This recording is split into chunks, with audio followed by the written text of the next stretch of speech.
This is the Unicus Radio Network. Sound for your soul, your soul, your soul, your soul, your soul, your soul.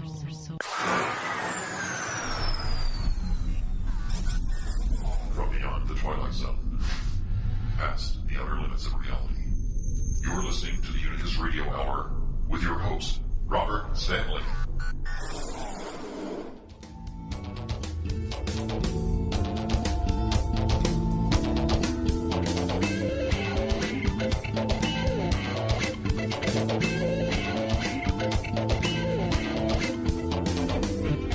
Greetings, ladies and gentlemen, and welcome to another episode of the Unicus Radio Hour. I'm your host, Robert Stanley. It is a pleasure to be with you again, and I hope you're doing well. It's a wonderful Wednesday, December 4th, 2013. And the comet Ison apparently fizzled out. Not much to see there. So that's good news, I suppose. For those of you who are comet watchers. Comments on the comet. How about that? Any comments on the comet? Please call our studio line at area code 202-607-9935. That's 202-607-9935. Or you can Skype me at Unicus Editor. That's spelled U-N-I-C-U-S Editor. I'm also getting your emails. Thank you very much. Editor at unicusmagazine.com. So, our special guest tonight is actually a return guest, and we affectionately call him Dr. J. And he's here to give us an update on the work that he's been doing with people who hear voices. So, Dr. J, welcome back to the program. It's good to be back, Robert. Yes, it's good to be above ground, I think, and every day is a good day if you're above the ground, I suppose. But apparently not if you're a schizophrenic, and that's one of the things that you've been dealing with exclusively. At least that's one of the things that brought us together. You were telling me about some of the most amazing work that you've been doing. But for people who don't know about you, could you please give us a little background on, without giving away too much about your identity, could you just kind of bring people up to speed who've never met you or heard about you before? Okay, I can tell a little bit. I'm still working at a large hospital emergency room surrounded by psychiatrists, so I'm keeping my identity down right now. Mm-hmm. My background is I've graduated from a major university on the East Coast with 4 year undergraduate degree in psychology. I have 4 years of graduate work in counseling. And I guess most important is the frontline experience. I've got over 35 years of working in different frontline clinical settings, starting with a state hospital, one of the largest in the world, where I spent 7 years trying to understand schizophrenics and what these voices they were hearing were. From there, I moved and went to work in the psychology department of a very large state prison, and again was working with psychotics and schizophrenics. I spent maybe 16 years or more in the state prison, but I had a lot of latitude to experiment, to talk to them about the voices and spend a lot of time with them, much more than I have working in the emergency rooms. It was there where I learned the most about what these voices were and how they operated. And I've worked in mental health centers, one of the largest in the Midwest. I've worked in two large hospital emergency rooms doing psychiatric crisis. I see more schizophrenics in a month than most people see in their lifetime. And when I first started out, I didn't understand them at all. I had a great interest in abnormal psychology, and I actually taught abnormal psychology in a large community college and won an award for it.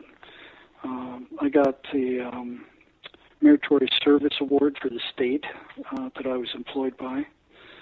And I ended up working in one of the largest state hospitals in the world. I mean, there were like 27,000 patients there when I got there. Proposition 13 swung through some years afterward, and it kind of really bubbled down the population. But one of the first things I noticed is that my frontline experience, I mean, being there with the schizophrenics, did not match a lot of what I was being taught in college or graduate school.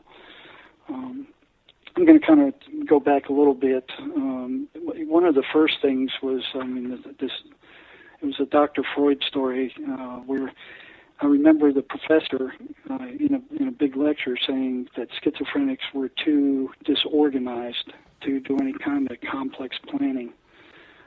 One of the first things I saw, and there were several stories like this that kind of flew in the face of what they were teaching. There was this one psychiatrist at the state hospital who dressed and acted like Dr. Freud. They didn't have the best quality psychiatrists there, but this guy smoked a pipe, he had a beard, and he acted like Dr. Freud. We thought he was a little bit strange. But he had a schizophrenic patient who didn't like him very much.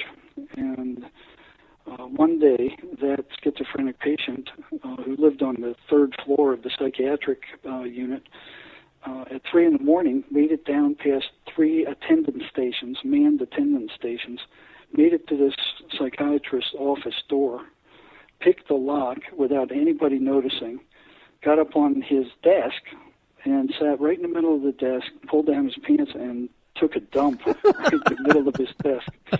And not only did he do that, he then got down and he shaped it into a pipe. Oh, my God. Like this guy smoked, and then he escaped from the hospital. And they never found him again.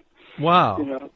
So this is one of the things where, oh yeah, so schizophrenics can't plan anything, huh? They're too messed up to plan anything. That was a very complex plan. Yeah. 3 floors, 3 manned floors, 3 stairwells, breaking into the guy's office, closing the door, and then somehow getting out of the hospital and never being found again. So there were story after story after story. This is just one example where once I got out onto the front lines and started looking at what was actually happening. Sorry, hang on. All right. God. Okay, I'm having a problem with Skype. Go ahead. Go ahead. Resume. Okay. Yeah, it didn't match what they were teaching. So I got a bit suspicious. I didn't. One of the main things I didn't like about psychology was, when you study it, you have to take their word for what's going on because you don't have access to clinical populations. Psychology students, undergraduates, may never see a schizophrenic. They may never get into a state hospital. They may never get into a psych ward of a prison. They just have to take the word of what these guys are writing about. So the next thing I noticed was that psychiatrists were being assaulted at the state hospital at a much higher rate than almost any other medical staff. And I found that fairly strange, and I didn't know why. But, the central kitchen where we all ate dinner at this hospital was like the center of the grapevine. And you would hear of psychiatrists being assaulted by psychotic patients, periodically at a much higher rate than they would assault counselors or psychologists or psych nurses. Which I found very strange, and sometimes they hurt them. I mean, they hurt them, beat them up pretty good. Yeah. So I didn't know what to make of that. I mean, why psychiatrists? And then I noticed that schizophrenics were not taking their medicines, and I didn't know why. I mean, there were 2 groups of patients that didn't take their medicines. One were the bipolar guys who got manic, and they loved the manic phase. That was great. You can understand that. They get high, they have tons of energy, they get bubbly. That sounds like fun, but not schizophrenics. I mean, they don't take their meds, and their life turns into a living hell. And after a while, I found myself being a glorified babysitter with a graduate degree, watching these guys to make sure they took their meds. And so we'd sit there and watch them, and there were signs of them starting to fall apart, starting to decompensate. And we would know that they didn't take their pills. They would take them and they would put them under their tongue and fake like they swallowed them, and then spit them out later. Right. So that was the other thing that I didn't understand. I mean, I was real disappointed that I went through all that schooling and ended up as a glorified babysitter for schizophrenics who weren't taking their meds. But without their meds, this became very strange. Without their meds, they became very self-destructive. They became assaultive. They were getting in fights with people. They dropped classes. They had nightmares. They were hearing these horrible voices. They were paranoid. Their life just started falling apart. So what's with that? They were actually choosing to return to psychosis, to the hell of psychosis. Why would they do that? And on top of that, they became very self-destructive. They would cut on themselves. They would try to kill themselves. They would sabotage their classes. They would get thrown out of buildings. The police would have to come. They'd alienate their families. I mean, it was just like their whole world was collapsing into a pile of crap. And they would choose this over taking their medications. And it's like, why? Why are they doing this?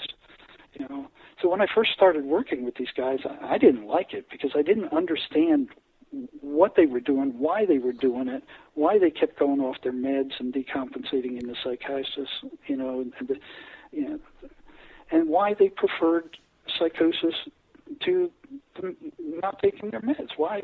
I mean, psychosis is much worse than the side effects of the meds. So one day I was walking through one of the psychiatric units, and there was a banister that ran from the second floor down the first floor. It was a hollow pipe, steel pipe. And the top of that pipe on the second floor had been cut off. Nobody ever thought anything of it. You just go. There was a cap on the bottom part. And I was walking through that unit one day, and here was a maintenance man with a cutting wheel, and he was cutting off the cap on the bottom. And I don't know why I stopped. It was something like, I stopped and watched him. And, normally I wouldn't pay much attention to something like that, but I just stopped and watched.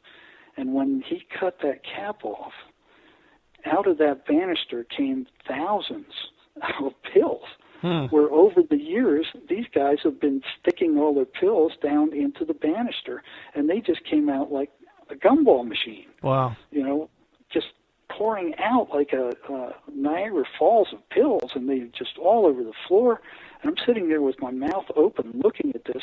Every single pill was a vote by a psychotic patient to remain psychotic.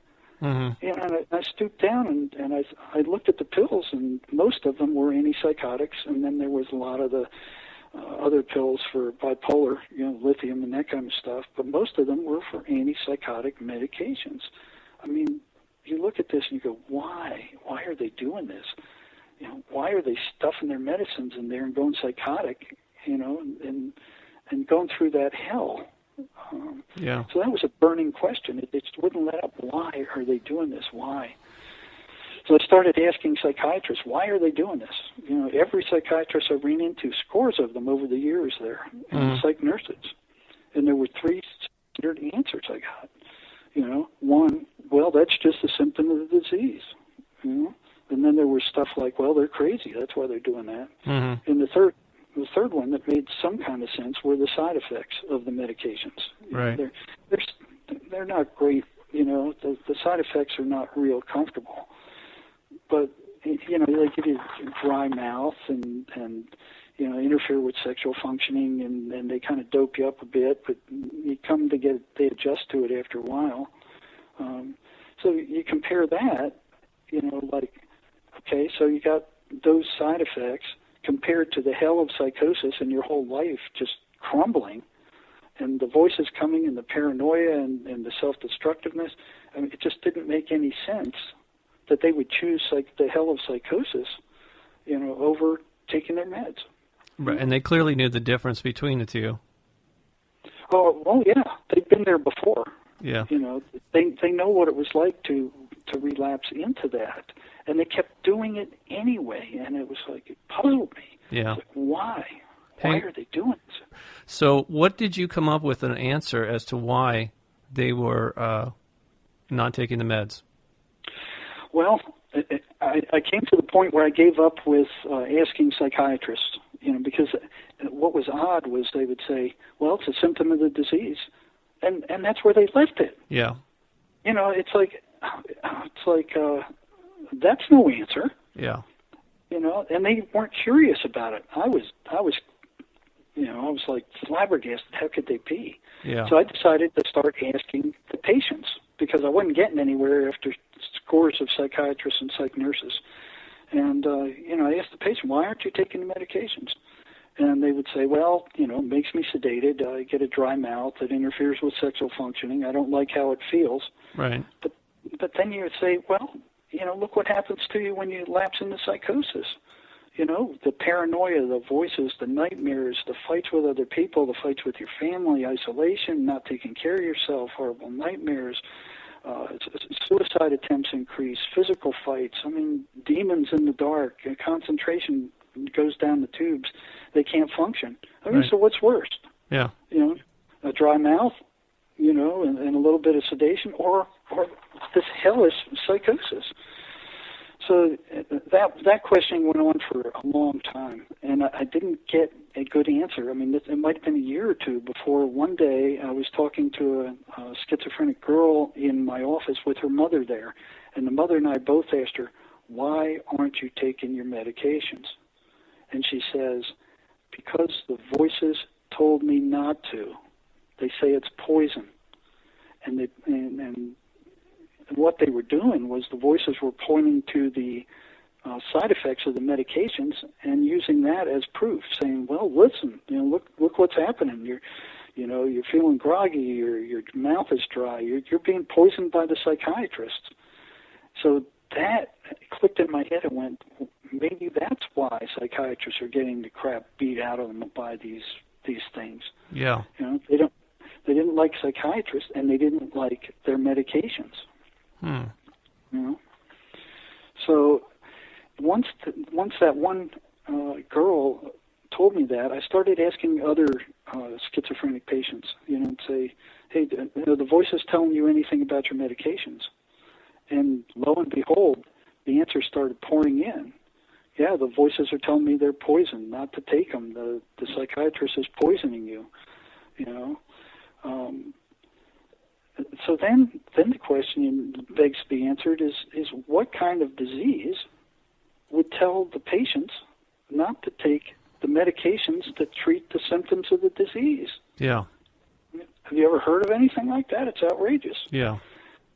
No other disease does this. Diabetes doesn't tell the patient not to take insulin, Yeah. And it's like, so what is going on here? And what is this thing doing, telling patients not to take the pills that, alleviate the symptoms? So, one night, after puzzling on this and keep getting the same answers, the voices are telling me the voices. I'm going, what the devil are the voices? What are these things? So one night I was sitting out on the back porch. I lived on a lake at the time, and I prayed and I said, dear Lord, what are these things? Show me what these things are. And lo and behold, a couple of weeks later, after I got off of work, it was pretty stressful. I'd go swimming at night in the lake, and it was peaceful. And in the summer, it was like bath water, and it was very, very calm and relaxing. And I got into this meditative stroke one time, and I just kept going and going and going. And I got the breathing right, and everything was working right, and I was just cutting through that water. And then I started getting tired and stopped and looked up, and I was far from the shore, and I was dead tired. I'd just kind of overdone it a little bit. But I'd had years of scuba diving. I had a lot of good training at the university, half year of skin diving, another half year of scuba. And I wasn't worried about it. You go into the survival float kind of thing until you rest up. and get your energy and then go back. So what you have to do for the survival float thing is to put your hands behind your back, float like a dead man, and then whip your head up, blow out the air, and then you start sinking. And as you're sinking, you suck in, fill your lungs again, but you still bob underwater for, 2-3 feet before you float back up again like a dead man. Your head is still in the water. And when you run out of breath, you whip your head up again and do the same thing. But each time you sink and then bob back up to the surface. So here I am doing that, and all of a sudden comes this intrusive thought that was kind of strange. I mean, I wasn't worried about drowning at all. It just didn't even cross my mind. And here comes this thought train that goes, hey, you're far from the shore. Yeah, okay.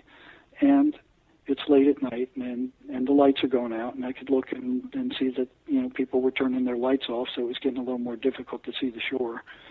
And it says, well, you're too tired to make it back to the shore. And what was happening was a yes set. Salesmen use these things. It's like, you get the guy to answer yes, yes, yes, yes, and then you hit them with another question that they already got the yes set rolling, and like, hey, would you like to buy this contraption? Yes. Okay. But this thing was saying, and you're going to drown. And I'm like, where the hell did that come from? I wasn't worried about drowning. I still wasn't worried about drowning. And it was like, where did that come from? So as I'm sinking for one of the breaths, here I come back, and it always happened on the surface. It didn't happen underwater. As I came back up to the top again, it said, you're sinking, and yeah, I was sinking as you normally do, and bob back up again. And it goes, see, you're going to drown, using the sinking as evidence that I was heading for the bottom. I'm like, what the hell is this thing? So I decided I'm going to spite it. And so here I am about 11:30 at night out in the middle of the lake, dark, the water was bath warm, and I let more air out just to spite it. And then you hit a certain depth, and your lungs crush because of the water pressure. And I started sinking very quickly. And given the circumstances, I started back up to the surface. And even before I got there, I go, I know what that is. That's the crush depth. Your lungs are crushed down. You sink quicker. I knew what it was even before I hit the surface. And then the thing says, see, you were heading for the bottom. You're panicking. And I'm like, what? What the hell? I'm panicking? Yeah, you're heading for the bottom. You shot to the top. You're panicking. You're going to drown. And I'm like, what the hell is this? It wasn't me. It was my thoughts. It sounded like my thoughts. Right. Just like there wasn't any change in timbre or volume or it's the same kind of thoughts you think every day, only it's like the content was so bizarre. It was like, what? So next time around, here I go. I sink down. I hit the crush depth, and I start heading for the bottom. I'm clearing my ears, so I don't break my eardrums. And I hit the thermocline, and I can feel this cold water creeping up my legs, up to my chest. I'm going, whoa, and shot for the surface again. And even before I got to the surface, I went, okay, I know what that is. It's a thermocline. I've hit the thermocline. And I get to the surface, and here's this thing. See, you're panicking. You shot to the surface, you're panicking, you're far from the shore, the lights are going out, you're too tired to make it to, so it's running the whole thing over again. Yeah. And then ending up with, and you're going to drown. And I'm like, I'm kind of, what? What the hell? So down I go again to spite it. So this time, hit the crush depth, go through the thermocline, and usually the thermocline sits on the bottom. It's cold water that sinks. This one was not on the bottom. It was floating above the bottom. So I went all the way through the thermocline, and I'm heading down, and I don't even know how deep it was, but passed through the thermocline and then hit this creepy, icky feeling started coming up my legs. And I'm like, what the hell? And I thought the bottom of the lake was rock because as far as I've ever walked out into it, it was rock. Mm-hmm. But but I sunk into this, I didn't know what it was at first. It kind of took me by surprise. So I started to shoot to the surface again, and it was ooze. It was like, mud, silt. Yeah. I had hit the bottom, but it freaked me out, and I headed for the surface again. And, I was like, that one took me by surprise. And I get to the surface, and here it is again, going, you're panicking. See, you're far from the shore. It runs the whole thing, and this time it adds, and there's a motorboat coming, and it's going to cut you to pieces. And I look off in the distance, and here's a motorboat coming in my direction with that green light. And, I'm like, oh, well, okay, if I need to, I'll dive down underneath it. I've had to do that before. It's no big deal. I'll just head down till it passes over, and then no big, I've done it, a number of times in scuba diving. Yeah. So I'm watching this thing, and it's coming, and it was fairly close. I mean, maybe 25, 30 feet away. And the thing is saying, they can't see you. And I'm like, yeah, I understand that. And they're heading straight for you, and it looked like they were, and I'm going, well, just dive down under. And it's going, they're going to cut you to pieces. They can't even see you. And here I am watching this thing with such intensity as it goes by that I wasn't paying any attention to the wake that the motorboat kicked up. So here I am sucking in a breath of air, and that wake hits me, and I suck in a mouthful of water, and I start choking, and that thing just loved that. It was like, see, you're drowning, you're panicking, you're coughing, you're on your way to the bottom, you'll be done for. And I'm like, what the hell is this thing, Yeah. So I spit out all the water and cleared my throat, and then went down again and stuck in the mud at the bottom, and just laid there. I mean, so my knuckles were like, floating about 6 inches above the mud. My feet were stuck in the mud. It was so bath water warm that all the senses were cut off. There was no sight. There was no sound. There was no feel. It was like something had removed all the senses. And in the dark, I was kind of scared in the dark in the bottom of the lake. I was waiting for something to come and grab me, as weird as that night had been. So I'm like waiting for something to grab me, and so I wasn't thinking anything. I was just kind of trying to sense things. So even my mind had shut down as I'm waiting for something. I don't know what it was, and it was the most incredible experience.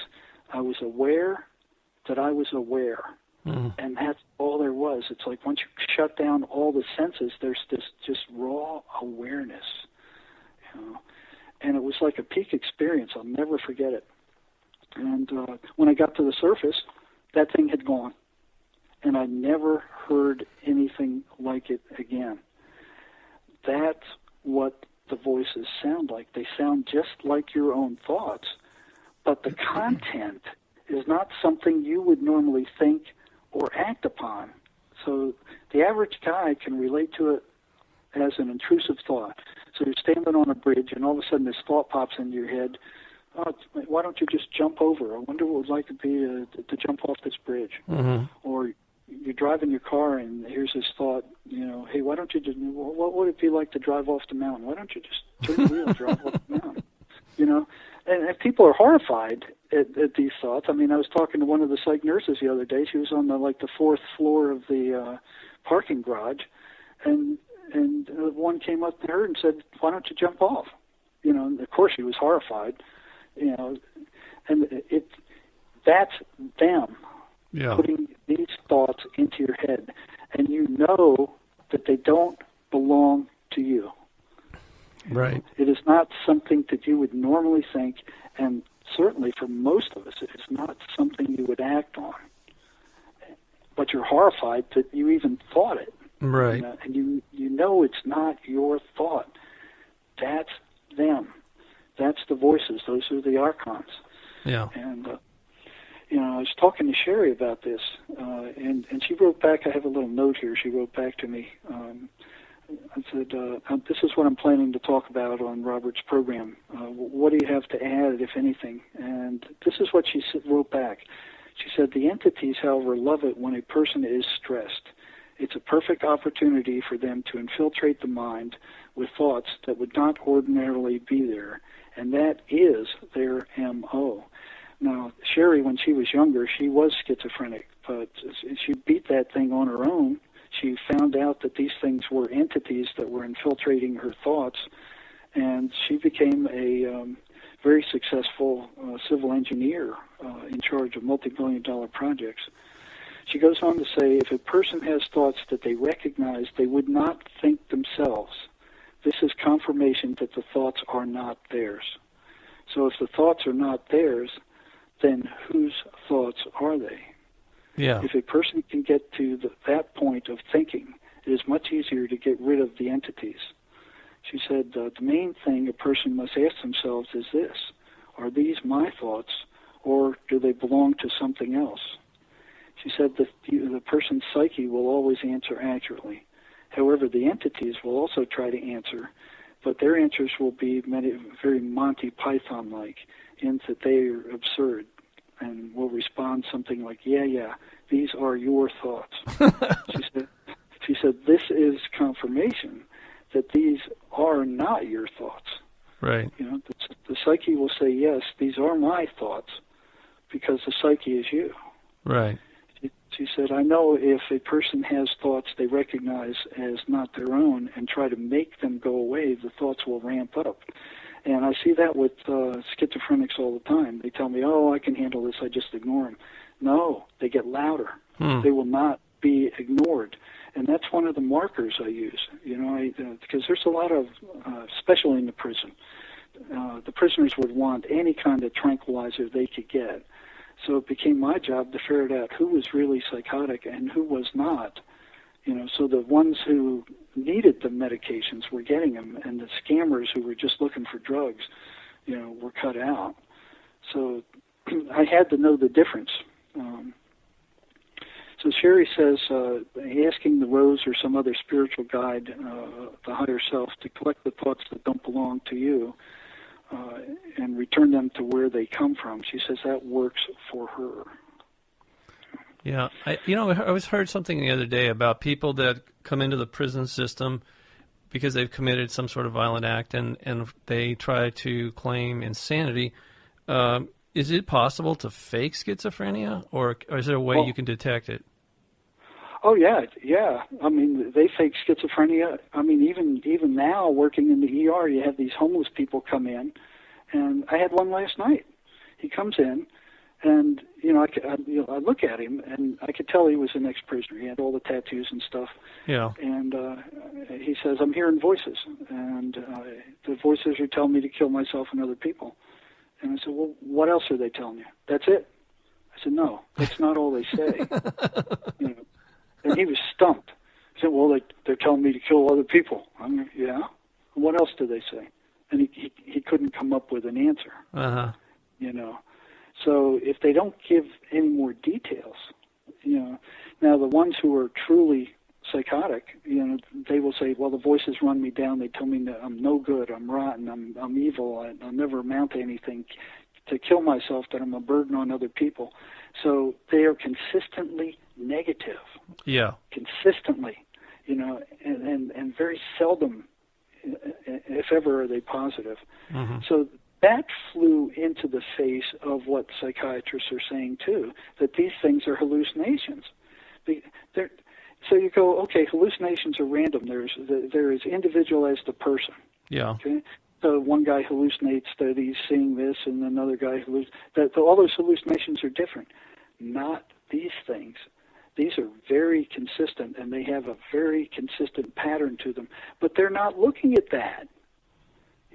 There is no course on what the voices say or how they operate or what they are. They are just basically dismissing them as hallucinations, which is a humongous mistake.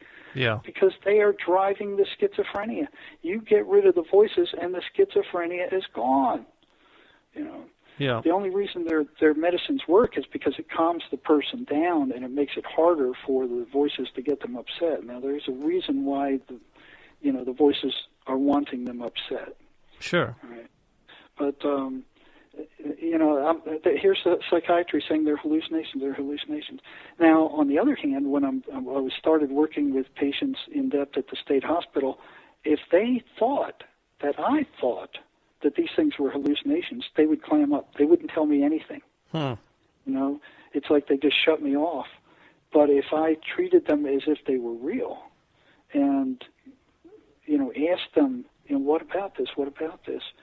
They would give me more information. But the voices would get upset at them because they were giving that information, and sometimes they would get very angry. They would get agitated. They'd yell at me. Wow. The voices would tell them not to answer, but they did anyway. And piece by piece, I got these little scraps of information that I would feed them, and they would go, "Oh, yeah, new patients." And some of these guys paid the price for giving me that information because the voices beat the crap out of them. Wow. So, it's like the psychiatrist. Once they, one of them told them that, hey, he was asking me questions about the voices, and it really pissed me off and got me really angry. They'd come down on me and say, you're reinforcing the hallucinations by asking them questions about them. You're making them worse. And I'm going, what are you talking about? They get upset, but the psychiatrists were terrified that they would get violent because once they're unpredictable. And the way I was raised, that didn't faze me. It's like I was always a adrenaline junkie, and I kept picking at their heads, and they would get mad, and several times they told me, "You're reinforcing the hallucinations. You're making them worse. You're causing us more trouble. They're hallucinations. Forget it. Stop asking questions about it." Yeah. But they, hallucinate. Like I said, hallucinations are random. These things are not random. They follow the very precise pattern. Yeah, there's the signs of intelligence there. Yes, and that I kept blocking that out. You hit it right on the head. I kept blocking that out. How could this be? How could this be? Yeah. And the voices were consistently negative. They would open up if I treated them like they were not hallucinations. They would open up bit by bit by bit. Yeah. And then when I got to the prison, I had a lot of time to experiment with these guys. And there was one patient. He was a prisoner who. I would just tell him to do the opposite of everything that the voices told him to do. And I told him, I said, listen, if you feel like you're going to cave into them, come to my office. I'll make time for you. Uh-huh. So one day he comes in and he goes, he's fighting them. He's taking his meds. He's not doing what they say. And he comes in and he goes, the voices are really getting pissed off at you, and do you realize what you're doing is dangerous? And I went, well, I suppose so. And he just kept getting better. And then one day he comes in and he goes, the voices want to talk to you. And they'd never talked to me directly before. They would come through the patient and say, hey, he's stupid, he's a jerk, he's crazy. He'd tell the patient that, and I'd ask the patient, what are they telling you? Well, they're telling me you're stupid, you're a jerk, you're crazy, don't listen to you, get away from you. And that was pretty consistent too. And one day, it was always through the guy. It's like you had to ask him. He was like the interpreter. Yeah. But when they come up and they say, we want to talk to you directly, that had never happened before. Yeah. So I'm like, what the devil is going on now? So I said, okay, what do they have to say? And I'll never forget this. He said, out of his mouth come these words, you have no right to interfere with our way of life. And I'm like, whoa! It blew my mind. Yeah. It's like our way of life. That wasn't coming from the guy. Yeah. It's plural. Our way of life. And it's like, it was like a warning. Yeah. Yeah. Knock it off. Knock it off. And I wasn't willing to do that. And I responded something like, "You have no right to destroy these people. To suck them dry and destroy their lives." Yeah.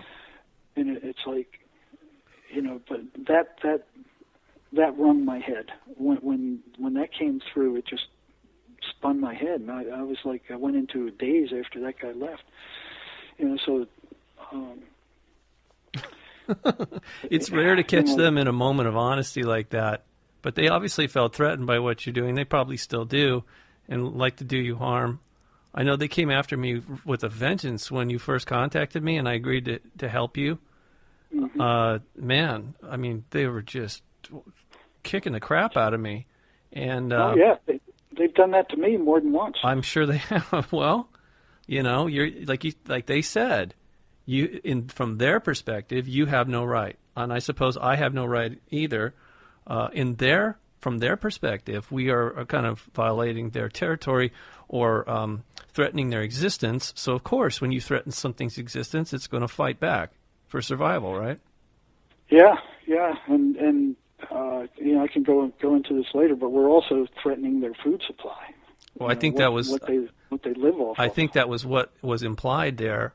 And there's a lot of different sources that you and I've been documenting that that's just verification of what people from various cultures around the world have said over time about these things that they do feed off of us. I got news for you here that this is going to become a mainstream topic in the near future if the History Channel has its way.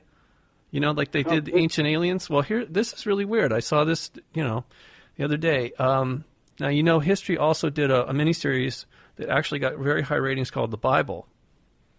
Okay. Oh, yeah, I've been watching it. Yeah, me too. It's it's kind of violent, but okay, whatever.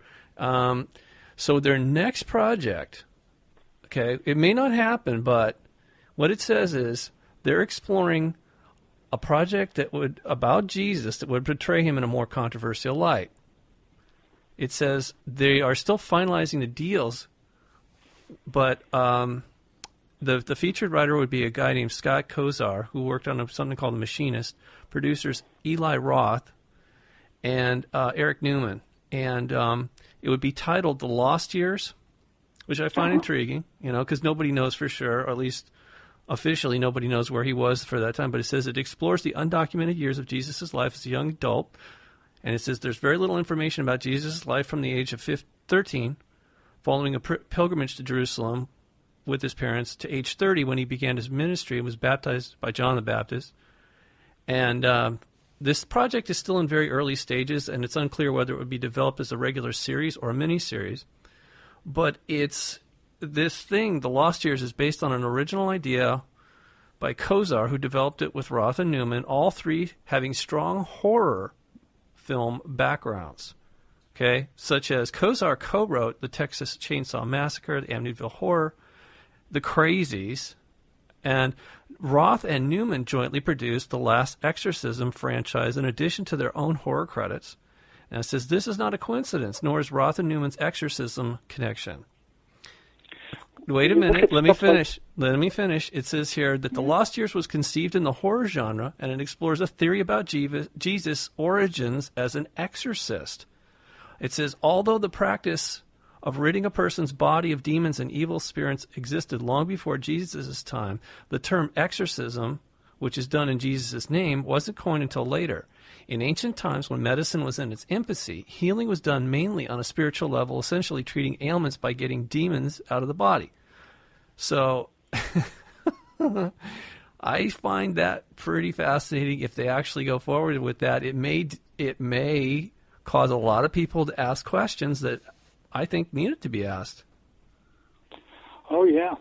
Yeah, with the movie thing, you look at Frankenstein. You look at the vampires. Yeah. The vampire. There's, it's like the subconscious knows that there's something feeding on us or suspects it. Right. And then you got the exorcism, and you got those kind of, it's like, the subconscious knows there's something out there. There's something doing these things. Right, but it's not exactly out there if it's talking to you in your head. It's attached to us on some level, like a parasite would do, attaches itself and feeds off the host, and we are hosting them mostly unaware. And that's what intrigues me, is how they can be so stealthy. But, again, the analogy I've used for years about this is like a tick. It can bite you. Oftentimes they will bite you, and you will not even feel it. That's a pretty good trick, but they can do it. So I have a feeling that these things, whatever they are, and there's probably more than one kind, but I thought it was also very instructive when you were told you have no way of interfering with our life. It reminds me of what happened when Jesus cast the demons, plural, out of this guy, right, and cast him into a herd of pigs. They said, we are legion, right? I've had one tell me that one time when I asked it what it was, and it said, we are legion. I said, well, like in the Bible. And then it says, what are you going to do? Cast us into a herd of pigs? Okay. So they remember that. They were aware of that, and I said, well, you drowned the pigs last time, and then you were free again. So well, not really, because they need a host. They need a host to work with. And see, now that's the other thing that blows my mind. How many demons can a person actually have? Hundreds. Really? I've had patients. Oh yeah, and the more they have, the worse off they are. If they have a handful, I mean, you can get rid of those, but hundreds. Some of them, and these are the guys that are really bad off. I guess so. They're like, they're really, the more they have, the worse off they are. Wow. Well, in some ways, it's like the blind leading the blind. If you think about it, if everybody is infected to some degree, or affected with an A, affected by these entities, these parasitic entities, the Archons, whatever you want to call them, demons, it would make sense that the so-called medical professionals are incapable of helping their fellow man because they themselves are under the influence to some degree. Well, you would think so with psychiatry, not allowing you to even look into what they are. Right. If my boss knew what I was saying right now, I would be labeled as schizoaffective and probably be fired. Because it is not within the realm of norm. But I'll tell them they're barking up the wrong tree. Unless they start turning around and looking at these things and how they operate, they're never going to cure schizophrenia. The only reason their medicines work is because it calms the patient and it makes it harder for these entities to get them upset. They have to get them upset to drain that energy. And you talk to schizophrenics, and this is one thing I talked to a couple of the psychiatrists about. One of the markers I've used in the prison is after the voices hit the person very hard, you ask them, how do they feel? If they say anything other than I felt depressed and drained and bad, they're lying. Right. So that's one of the ways I would catch the scammers, because, the true schizophrenics over the years, I say, how do you feel after the voices hit you? I'm drained. So they turn their emotional state negative, which is why they always, tell them bad things, feed them bad information, tell them to kill themselves, tell them they're rotten, nobody likes them, everybody's talking about them, somebody's going to get at them. That turns their emotional state negative because they use that negative emotional energy. That's what they feed off of. They can't stand positive emotional energy. And you bring a schizophrenic into a church, and he can't stand it. The voices go crazy in there. They'll do one of two things. They'll either shut up if they're not too bad, or they will drive the guy nuts and drive him out. And if the guy decides he wants to stay there, they will make so much noise in his head that he cannot concentrate on what the preacher is saying. So that's another thing I saw at the state hospital. I noticed that on Sundays, when all the other patients were going to church, the schizophrenics did not want to go.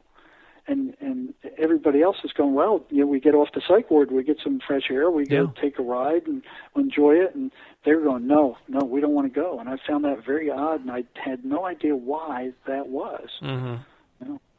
So do these people that you've dealt with, that we're describing here, have any of them actually visualized or had some kind of way that they can describe what these things are? In other words, do they see them on some level? Yeah, there's several things they see.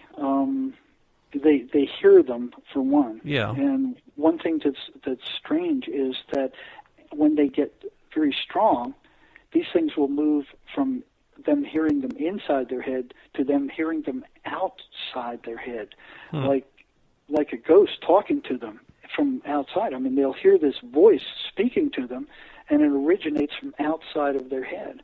It's at that point where the voices feel they have so much control, they don't have to worry about blending in with your thoughts anymore and hiding. So the way I visualize it is there's all these thoughts coming through your head, and these things can bury themselves like a panther in a jungle among all those other thoughts.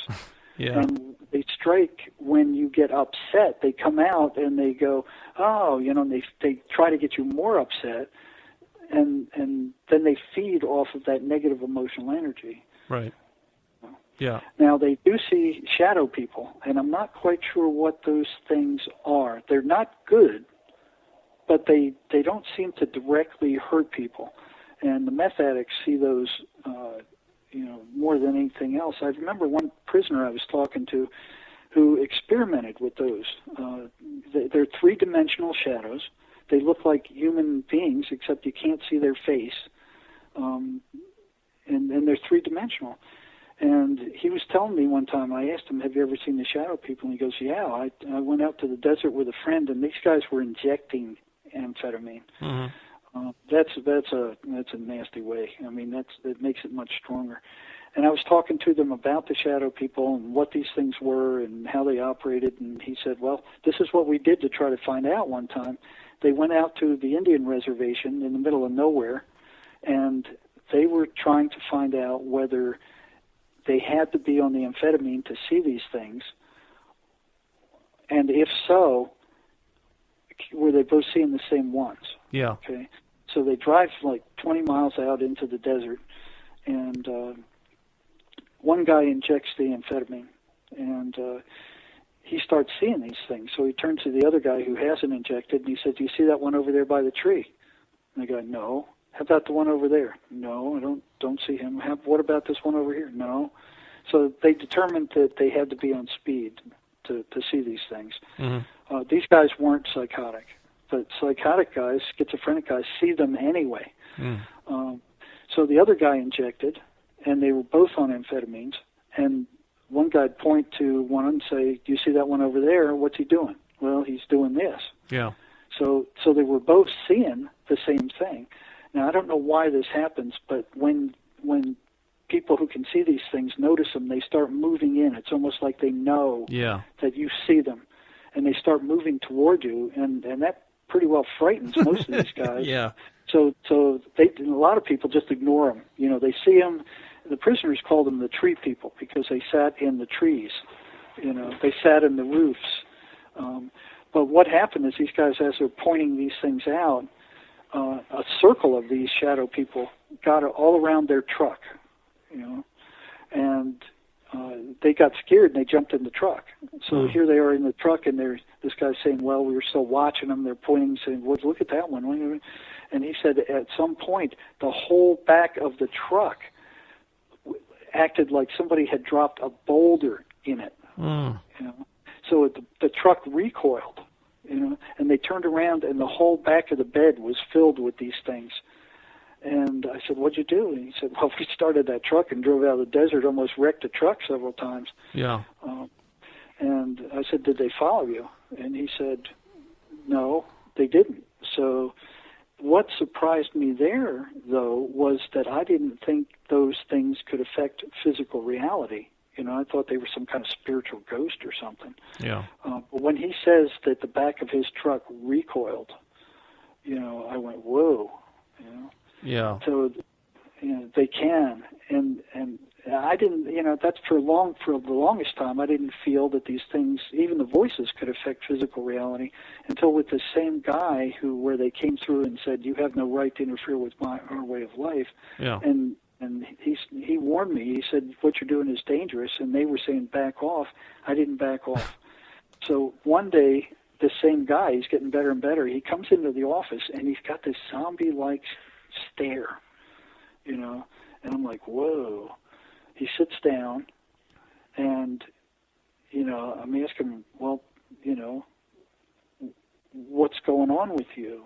And he's just staring at me with this psychotic type stare. He wouldn't talk, And all of a sudden, to my right, the wall started crackling like an arc welder. It sounded just like an arc welder. And I whip my head over there, and there's nothing there. Mm-hmm. And I look back at him, and he's got this, psychotic stare.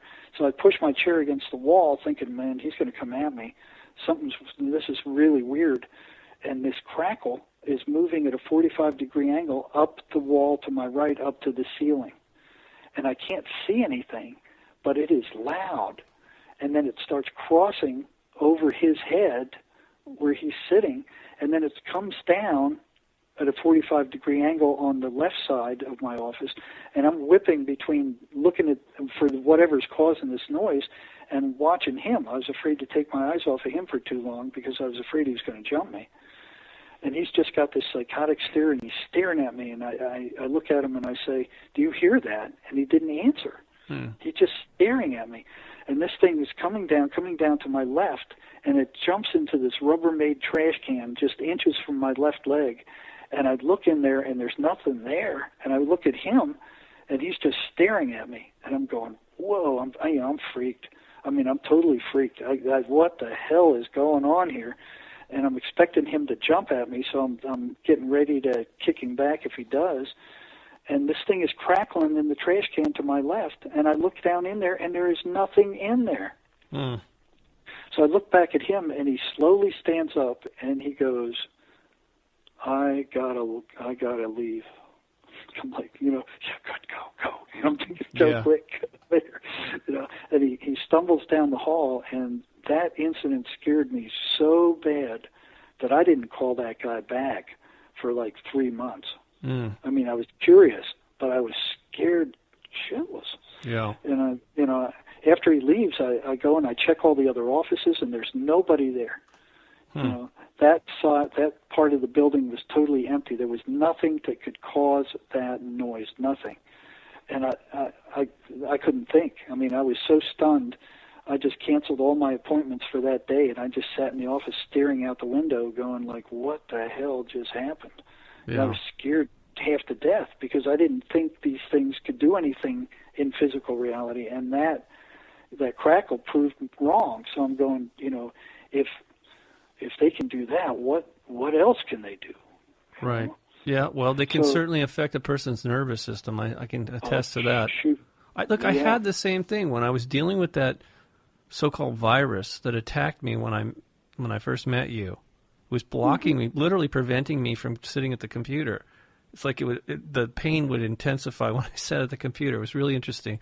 But at night, I was having this surging pain, and then at one point, as I was battling it, there was somebody or something in the room that it was the night I believe it really disconnected itself. I don't know if it was something I did or if I was getting assistance or what, but I literally heard, and I saw a flashlight and I heard an electrical crack. That's what it sounded like, a crack, like you said, like an arc welder. It wasn't a pop, it was a crack, and I'm watching this happen. I wasn't fully asleep. You know what I'm saying? I was like in between, and I wasn't dreaming it. I wasn't dreaming it. It was the most, and my wife actually said something to me the next morning, like there was some woman trying to attach something to your head. And I said, no, I don't think so. I think she was actually trying to disconnect something that had been attached to me. And let's take a little break here. All right, folks, we're back. That was The Warmth by Incubus. Hope you enjoyed that little musical interlude. If you'd like to call in to the program, the phone number is area code 202-607-9935.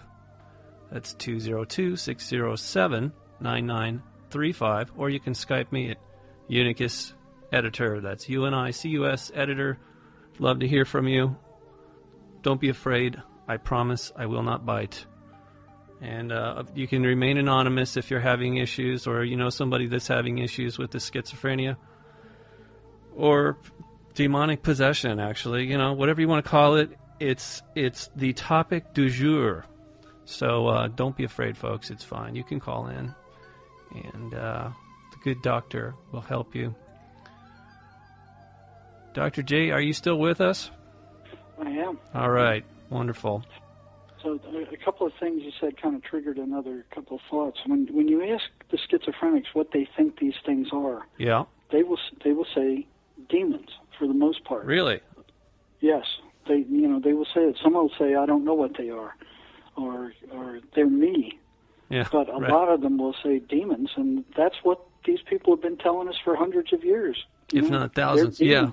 Yeah, I agree. So this is a big part of the problem, as I've been telling people now for a few years since I came out with it. I was actually very scared. I thought, well, I mean, who wants to be considered nuts, right, for talking about something like this?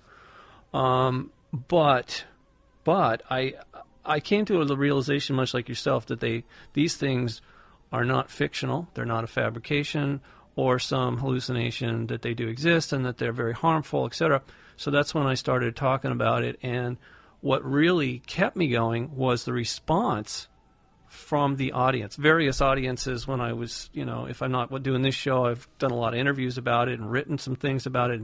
And in fact, that's how you met me, or we met, because you'd heard me or read something I wrote. And, it gave me confidence to keep speaking out about it until we can resolve the issue. I think actually quite a few people, the more people that speak out or are actively doing something about it, I mean, it's not funny at all. Oh, no. And I mean, you have to deal with it. I have to deal with it. Everybody who is aware of it, it's simply, you cannot ignore it, and you have to defend yourself against it. In fact, like I was telling you in this audience before, no joke, Dr. J, when he first contacted me, he wanted to work with me, and I said, sure, great. And oh my God, I mean, it was absolute all-out warfare with these things, and because they were, I don't know, I guess it scared them that you would be giving me information that I would then turn around and share with other people, and vice versa. They did not want that to happen. No, and so we had to modify our plan of attack in order to survive their, the shit that they were throwing at us, and but at no point in all of this have I ever said, oh, it's not worth it. That's somebody else's problem. Let them figure it out. I've never felt that way, for whatever reason. And neither have I. I told them they're going to have to kill me to shut me up. And, well, when that crackling was going on in the office there, I thought I was losing my mind. I mean, I was scared to death. I was losing my mind. I eventually did call that guy back and asked him out of curiosity, probably 3 months later. I said, do you remember the crackling that happened in the office the last time you were here? And he said, yes, but I didn't think you could hear it. And I said, well, what was it? And he said, well, that's a them, referring to the voices. Yeah. And I said, what were they doing? He said, they're trying to scare you off. And I said, they did a damn good job. Right. But it didn't work. It didn't work, did it? No, it didn't work. But, I asked him afterward. I've been working with this guy for 3/4 of a year. I mean, we knew each other pretty well. And I asked him, what was going through your head? And what were they telling you when that crackling was going on?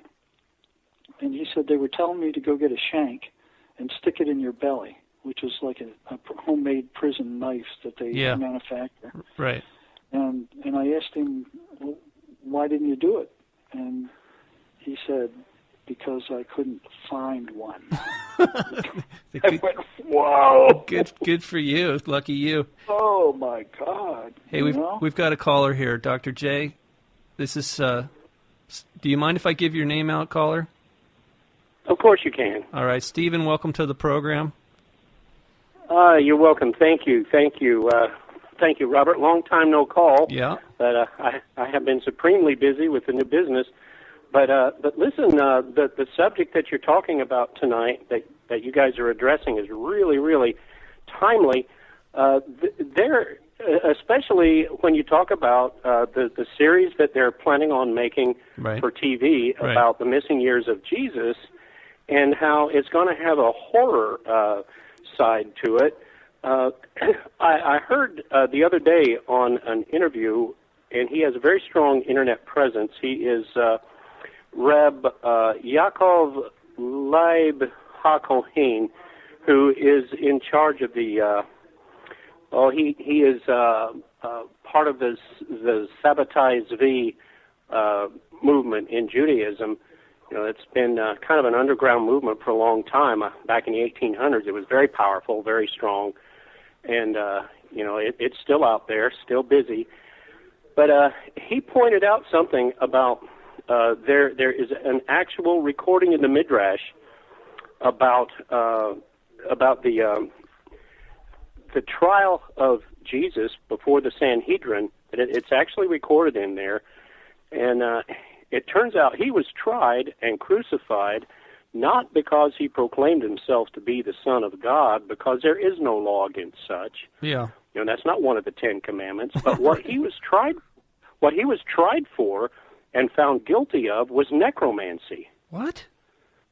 Yeah, and according to this scholar, and he is a scholar, he's very well read and has lots of lectures out there.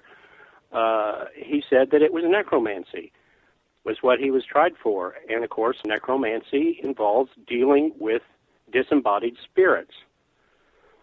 And naturally, you know, the New Testament is just rife with recordings of his multiple exorcisms. You know, it was almost an everyday event for him. There's so much of it going on. Right. But that was actually, according to the Midrash, that was what Jesus was tried for, found guilty, and eventually crucified, was for necromancy. Hey, I thought you'd be interested to know that. Oh, you better believe it. Could you send me this guy's information so I can get a little more familiar with what he's putting out there? Well, let me give you his website right now. Okay. Hold on a second.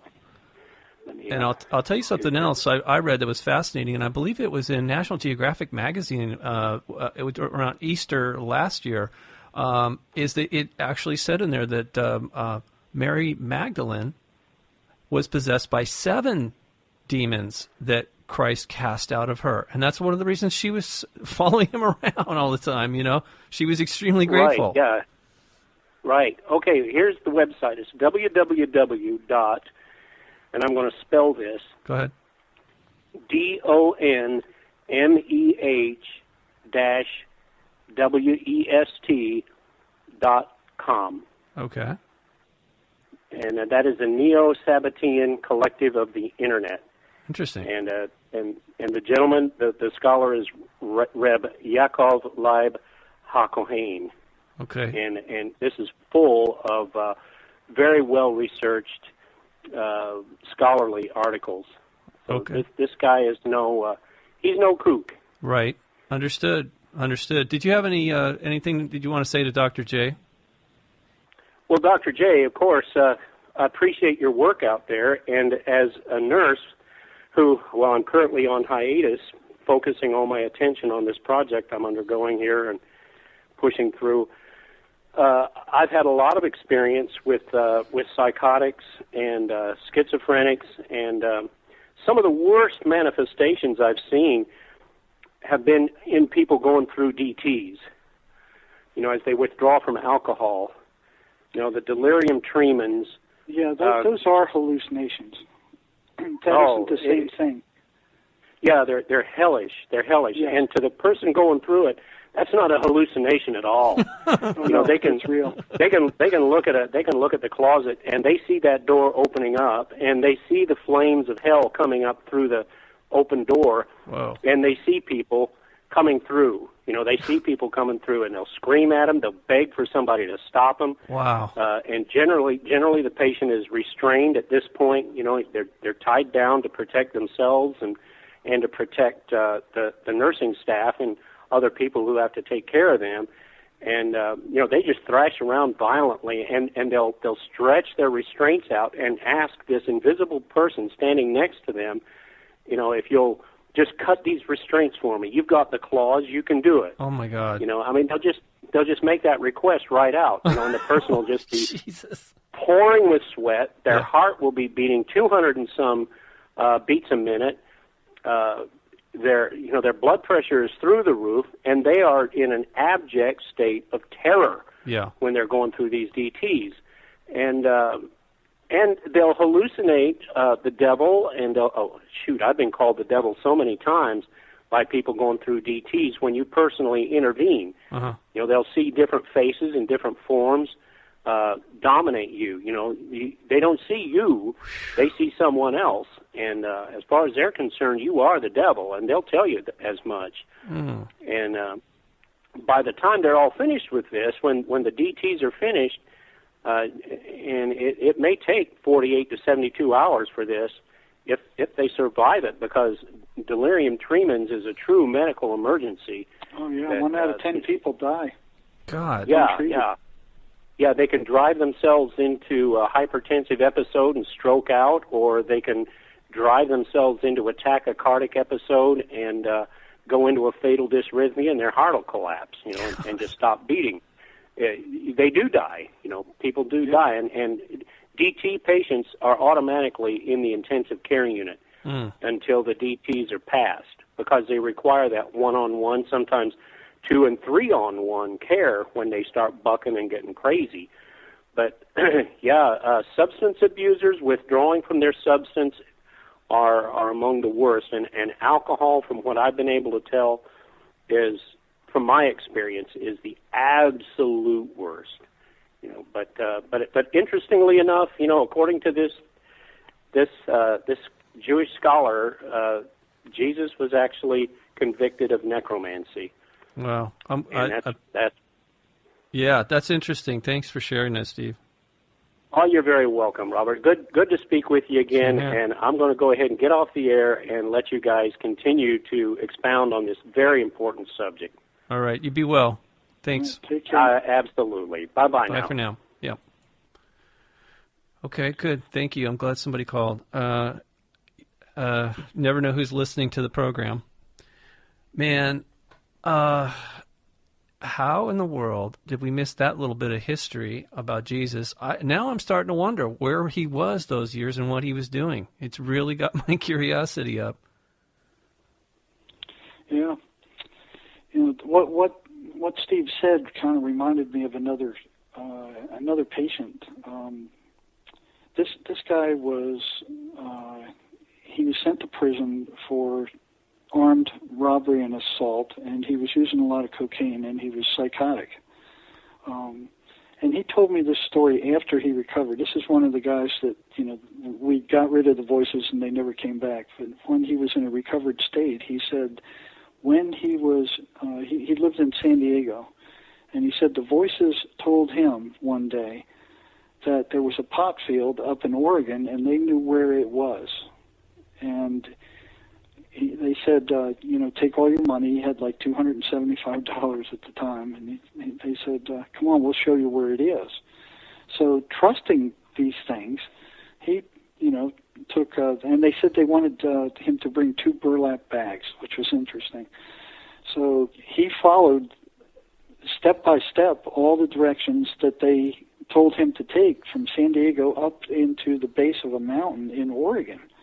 And the dirt road he was on ran out, and he said, well, okay, what do I do now? The voices said, okay, take your 2 burlap sacks and a knife, and there's a hiking trail off to your left there. Follow that up the mountain. So, you know, he took his burlap bags and a knife, and he went up that trail for 4 hours, and he came upon this huge sesamolia pot field, just like the voices said. And he said, what do I do now? He said, well, the voices told him, cut them down, fill up your sacks, and we know a park where you can go sell this stuff.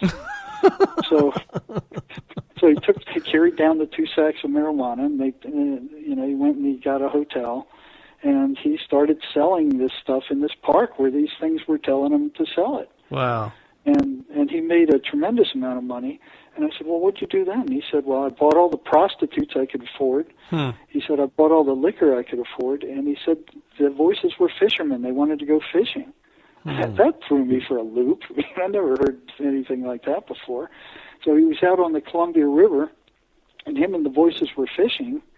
And he said the voices would tell him where to cast the hook, how long to leave it there, and when to move on. And he said he was the only one on the river that day catching anything. Everybody was looking at him like, how are you doing that? Wow.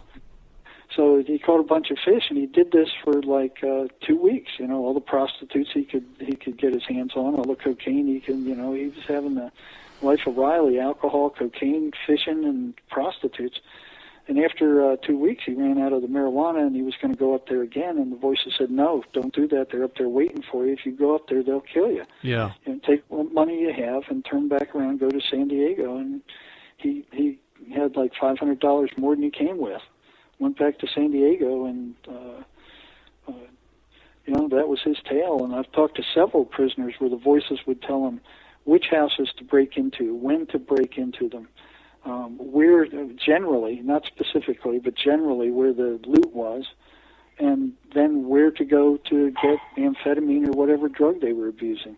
Right. And I really think that this is happening to people, and they never admit it. People that are in, politicians or other people of authority. I think that they were told to go there and how to behave and do what they have to do in order to infiltrate. Well, I wouldn't be surprised because, you know, people, they don't think about where thoughts come from. You know, they just think they're theirs. And yeah, but this guy obviously could tell the difference because he didn't. He's talking. If he was being truthful, that he suddenly had thoughts about someplace, a distant location, and he had all this information that there's no way he could simply. That would be his thought process, unless he was a gifted psychic, and even then, it doesn't. You know, I'm saying that doesn't make any sense unless there's an external intelligence guiding him. Is what I take away from that, right? Well, yeah, and it's strange because there's all kinds of different degrees of awareness. Yeah. Where the thoughts come and the people think, the schizophrenic thinks the voices are theirs, and that's them. Then there's others that realize that it's not them. Right. Right. And then they ask the voices, who are they? I remember one guy, he recovered. And then he'd been hearing the voices for years, decades, and they disappeared, and he couldn't, it was like really strange that they were gone. So one day he asked them to come back, and then he asked them, who are you? What are you? And they said, we'll show you what we are, and they just beat the crap out of him. Wow. They just attacked him. He couldn't get out of bed. He missed an appointment. I went to look for him in the prison, and he just looked like hell frozen over laying in that bed. He could not even get up to go to breakfast or the bathroom. They just beat the crap out of him. Well, I guess I should consider myself lucky. I only broke my wrist this year. When that was, it was really, my wife pointed it out to me. She says, well, what do you expect when you start calling them ankle biters? No wonder your feet wouldn't move. Jeez. It was so literal. It was so obvious, so logical. I'm like, okay, I can't argue with what you just said, but you made me feel like a complete idiot because I knew I could, God. They bit your ankle good, huh? Yeah, they bit it so good that I can't. Well, part of the thing was actually I was very tired, and I attributed it to working very hard and everything. But, the truth of the matter was I was being very headstrong and not giving them any kind of respect. I was just going full tilt at them, like take this, you bastards, and I was working overtime to make their life miserable, and so they said, okay, you think you're pretty smart, don't you? Well, let's see what happens if you fall in the tennis court and fracture your wrist. So, anyway. It's subtle in some people, and it's profoundly overt in others. And this is my point I was trying to make about the mental health professionals that you work with, it's possible that they're hearing a voice in their mind that they think is theirs that's telling them, there's nothing to this. Don't look any further. There's nothing to find. Yeah, it's so strange. I mean, you see psychologists studying people standing in elevators, the wrong way. Right. How many people does it take to look up into the sky to get the rest of the people to look up? I mean, all these ridiculous things. Yes. But when it comes to the voices that these schizophrenics have been telling them for hundreds of years they've been hearing, it's like, they're hallucinations. Well, what makes you think they're hallucinations? Well, that's what they are, because we don't understand what they're saying, and it doesn't make any sense. They must be hallucinations. And if you look into it, you're reinforcing their illness, and you're causing more of the problem. Right, but it's just like the voices tell those who are deeply affected, don't take your meds. They could be saying to the doctors, don't worry about your patients. They're just crazy. There's nothing else you can do about it. They literally, they could be under the influence. In other words, they're manipulating everybody to some degree, unless you're aware of it. And even if you're aware of it, I guess is what I'm trying to caution people. Don't take them for granted. Do not disrespect them. No, they're very dangerous. Yeah, and don't underestimate them, because you're right. It's like you're dealing with a wild animal but it's highly intelligent. They're very, very intelligent. And the really bad part about it, I think, where we for the worst part of this whole situation is that the majority of human beings are in denial that this is even a problem. So why would you solve a problem? That. They love that. Of course they do. I think they orchestrated it that way. Yes. Right. I do believe. I know I've said this before, but I'll just say it again. In biblical terms, they say the devil, one of the greatest tricks the devil ever did to mankind was convincing us that he doesn't exist. Yes. And I found that there's a portion, a very important line in the Lord's Prayer that has been edited. The part where you say, lead me not into temptation, but deliver me from evil. The full thing is there. Lead me not into temptation, but deliver me from the evil one and his minions. Wow, that's interesting. I think it's extremely important, because see, if people focused on that, they'd ask the question, what do you mean, the evil one? Which evil one? What do you mean his minions? I mean, it's like religion has, I think it's been completely hijacked in that regard. It's failing to do what it was designed to do.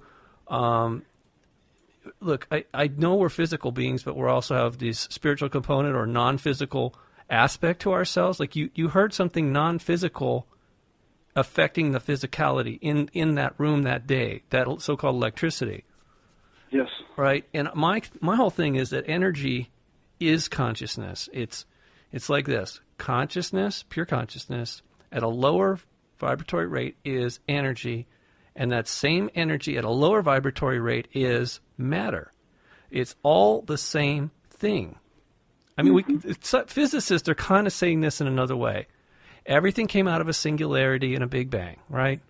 So it all had to be the same source at one point that then disassociated into all these various forms, but it all came from the same thing. And look, I didn't make this up. It's called digital physics, and it's relatively new on this world, but I think it's actually ancient throughout the universe. There's higher intelligent life forms that they not only do they understand it, they use it.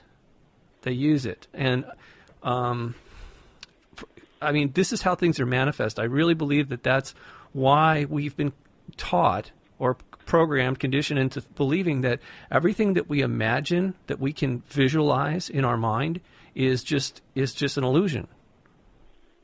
And it's not true at all. Everything you see that you think is physical, which it's really not, right? We know that matter is just frozen energy. The thing is, like I said, they don't know where all the energy is coming from yet. Or at least they're not allowed. We're not allowed to know that openly. But as I said before, that's the way I see it.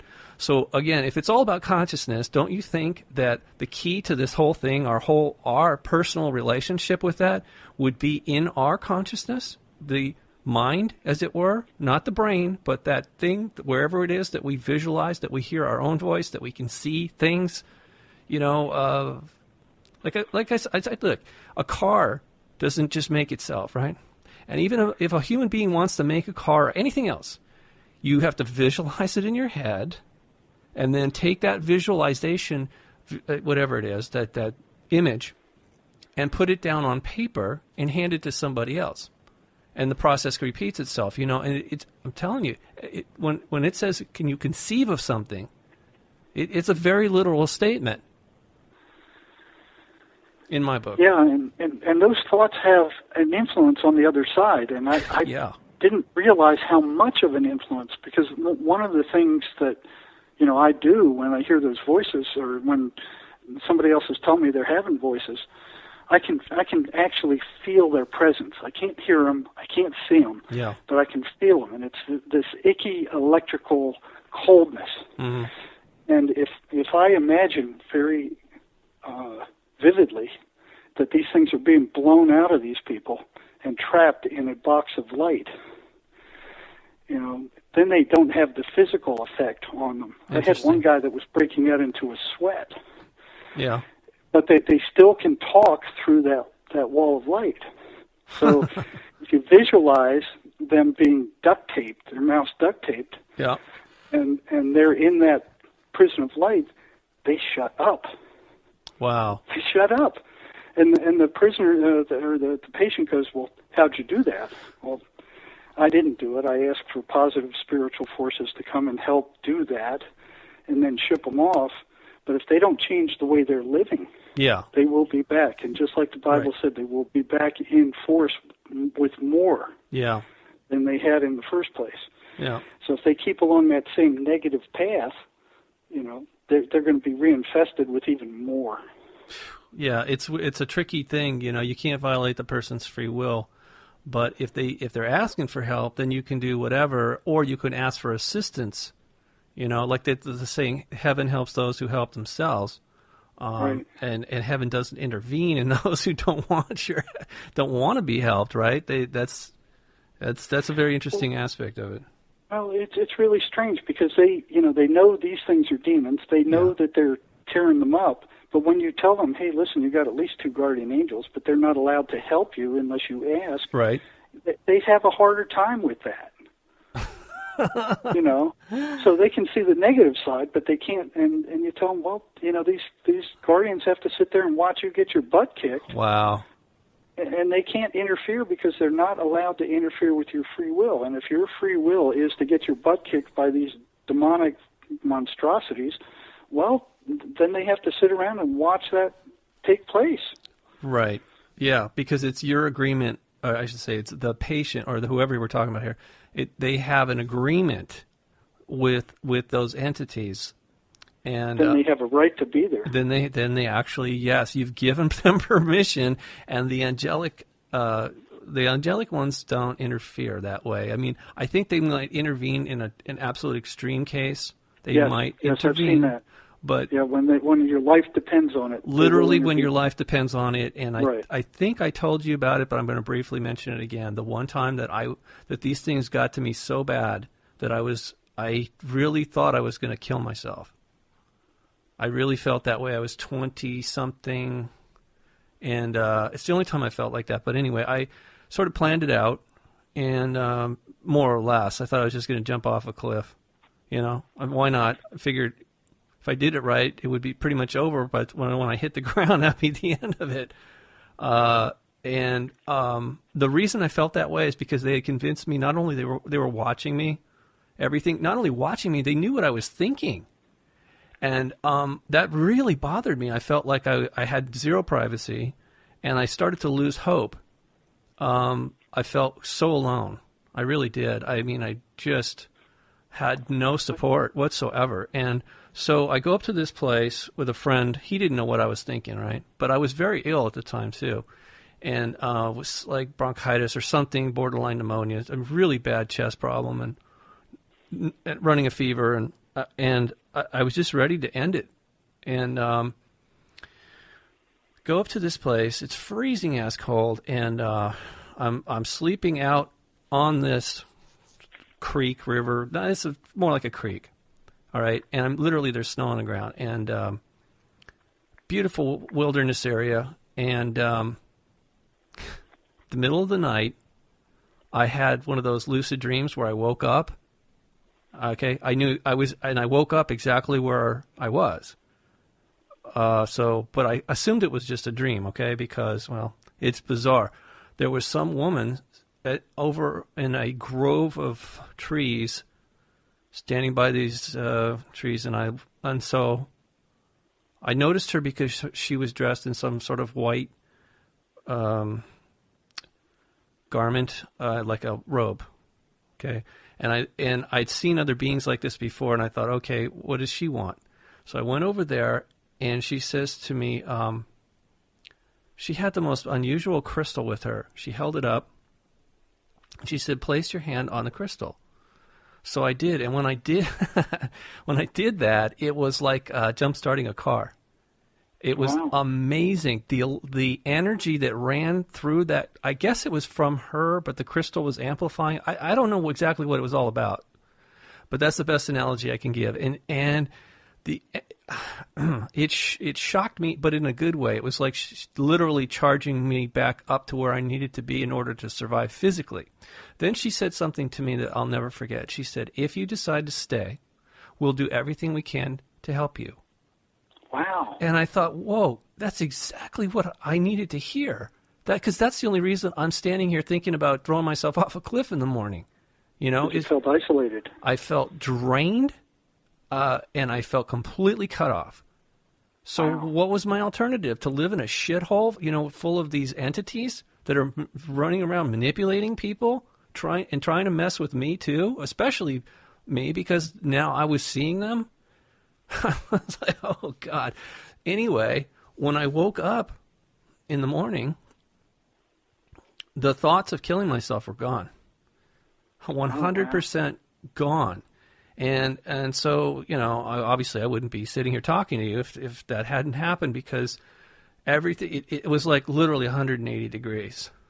And so I felt that, you see, though, it wasn't, they tend to be very much in the background, and only, and it was really subtle the way they approached me.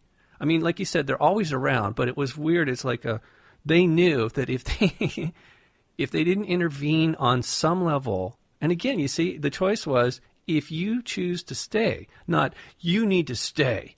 Right. You have the choice.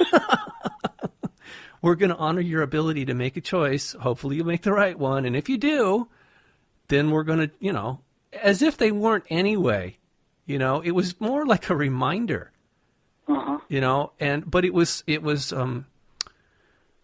shocking to me, and I still think of it often when I say the Lord's Prayer at night. I think it's one of the things that I customize the Lord's Prayer to work for me, and I always thank the Lord for sending these angels of light to guide us through our journeys here. Oftentimes they're unaware, and that's the way they want it. That is the way they want it, because they know that we will worship them, and they don't want that. They don't want that at all. I had one incident. I mean, it wasn't as powerful as yours with the actual person and actually being able to see it. But when I was going for my commercial pilot's license in sailplanes, these are gliders that don't have engines. And one of the things we had to do was do an emergency landing where you had to stop that plane in 250 feet from the moment you touched down. So that plane had to fall out of the air on the first cone, and you drive the nose and had a steel skid. You drive that nose into the ground, and that tail comes up, and you're actually plowing the dirt runway. It's an emergency stop. And if you go past 1 inch past that second cone, you fail. And it was very difficult. I mean, it took a lot of practice. But I chose this instructor he's an ex-Marine. He's a power pilot. He's a sailplane pilot, and he's very tough. But what I didn't realize, he had this humongous ego. Yeah. And what happened is the FAA instructor had to come from a major city some 200 miles away to give a flight exam. So if you failed that commercial flight exam, he goes out to the sailport and he would just start telling everybody how stupid the instructor was. I mean, because he had to come all this way and the student wasn't ready. So this guy I chose, he didn't want that to happen to him at all. So he kept making things harder and harder. So, one day he comes over and here we are, we're going to practice these commercial landings. And he goes, "You're flying from the back seat." And I said, "I'm what?" "I can't see anything from the back seat. Your fat head's in the way. Yeah. I can't see out the front of the plane." He goes, "You're flying from the back seat." He's making it as difficult as possible. And I'm going, well, okay. So here we're on final approach, and I'm carrying more altitude than he thought I should. And I always carry more altitude because you can lose it almost You can't gain it. You can't gain it in a sailplane, no. Yeah. That's right. You got no engine. You can't get it back. Once it's gone, So, I mean, you can turn that plane sideways. You can pop the air brakes. That thing will drop like a rock. Yeah. So I wasn't worried about being too high, So here I am coming in on final approach. I'm bobbing back and forth, trying to look on each side of his head where that fluorescent cone is, some 500 feet down below. And on final approach, he says, "Okay, where are you?" And I say, "Well, I'm high." And he goes, "Give me the plane." And I'm going, what a bizarro. I mean, he makes me fly from the back seat. Yeah. I know I'm high. And then he takes control of the plane. I'm like, what's he thinking? And next thing I know, he stalled the plane. Uh-oh. We are no longer flying. The dive brakes are full out because I had those extended. Yeah. And he's sitting there like frozen. And the plane is on a 45-degree angle on a collision course with the ground. We're going to both be dead in about 15, 20 seconds. And this guy's just sitting there rigid, and he's not flying the plane. The plane is stalled. The dive brakes are full out. And I'm looking at him. I'm like, did he have a heart attack? Did he have a stroke? What's going on with him? But he's sitting there rigid, And I know it's against federal law to take any control once he says he's got it. Yeah. But I told him, I said, Jerry, I'm closing the dive brakes. So I closed the dive brakes and locked them.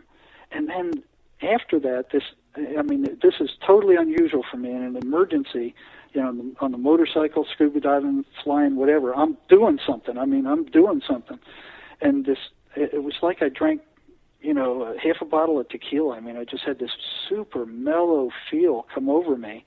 And it wasn't in words, but it was, like this knowing. It was like, sit back and watch the show. Everything's going to be fine. Just sit back and watch the show. Wow. And we're going down, down, down, and this guy still isn't flying the plane. And I'm sitting there going, how could this be? And somehow we went from being lined up on the runway to being perpendicular to it, which means, the runway was 35 feet, thick. Yeah. And on the other side was a ditch and a big berm. I mean, you can't stop that thing in 35 feet. It takes 250. Right. It's a 800-pound sailplane, probably the heavier than that with the two of us in it. So finally, he starts flying the plane, and I'm not upset at all. It's like it was this weirdest sensation. I knew that we couldn't make it down in one piece. We were going to be seriously hurt. We're going to crash that plane. And on the other hand, here's this feeling and this absolute knowing that everything is going to be fine, but it couldn't be. Right. And then he finally starts flying the plane, but we're so low that we flew through the top of a Palo Verde tree. And I have the back window open, and I watched the strut cut a branch off that tree, and it just goes whizzing by my head. Whoa. And now we're perpendicular to the runway. We've lost a lot of energy because he cut the top of this tree off. Yeah. And here's this barbed wire fence coming up that we have to clear before we can even get to the runway. Uh-huh. So I'm sitting there going, we're going to make it. No, yeah, no, yeah, maybe. We had to clear that barbed wire fence because the only thing we had in front of us was that little, quarter-inch plexiglass windshield. Yeah. And that ain't going to stop a sailplane, and it's going to cut our heads right off. Mm. So, but the feeling, it was just like calm as a cucumber. It was like I was drunk or something. It was, but with clarity. and it was this knowing kept coming up and going, sit back and watch the show. I mean, it didn't say it in words, but it said everything's going to be okay. Sit back and watch the show, and it was this absolute knowing that everything was going to be okay, but it couldn't be.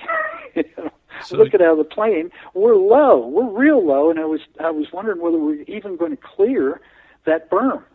The barbed wire fence. And even if we cleared the barbed wire fence, you can't land that plane on 35 feet. There's a big ditch on the other side, and then a big berm. We're going to plow into that, and that plane is going to just crumple, and he's going to be dead, and I'll probably be lucky if I survive. Yeah. I mean, that's the reason. I mean, the absolute reason. I mean, you look at it and, hey, this can't be okay.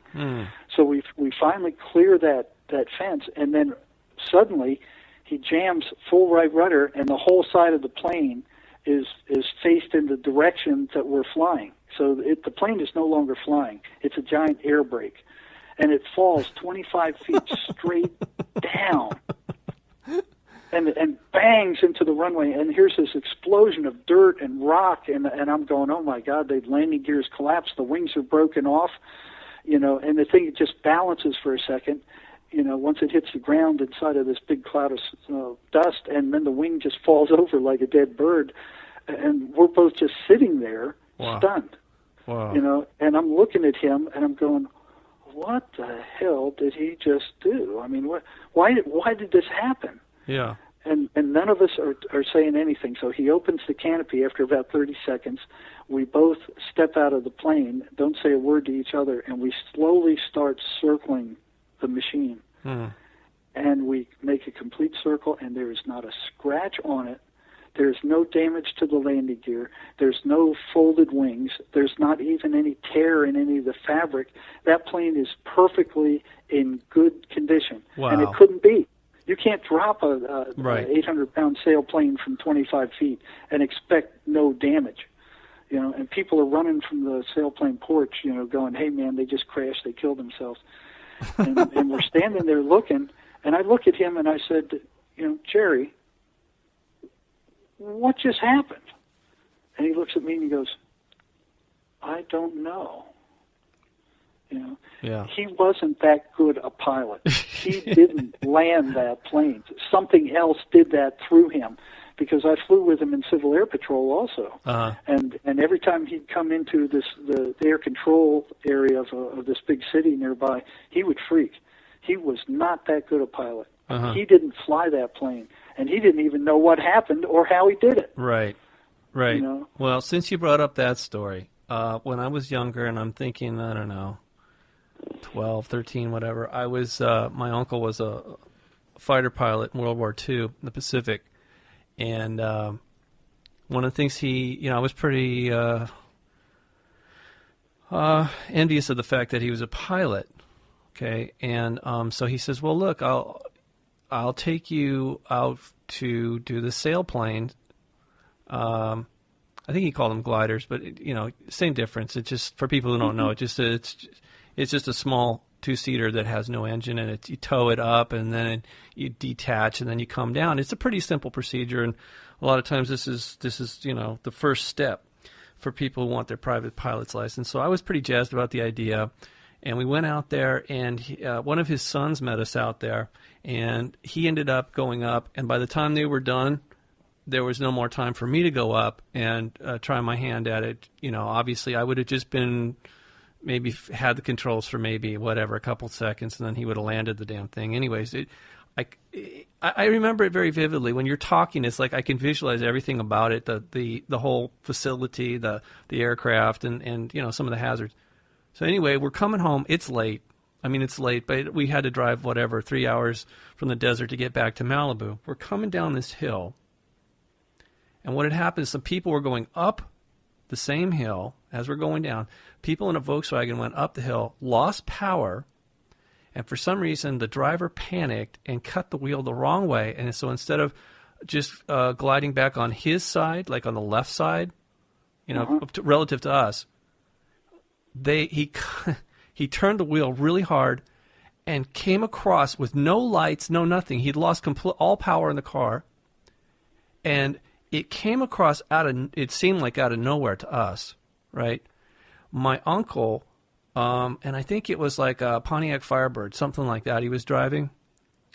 He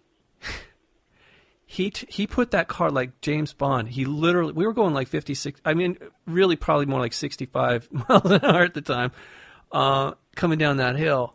And somehow he managed to put that the Pontiac up on two wheels to avoid crashing into this. I know, and it happened so fast.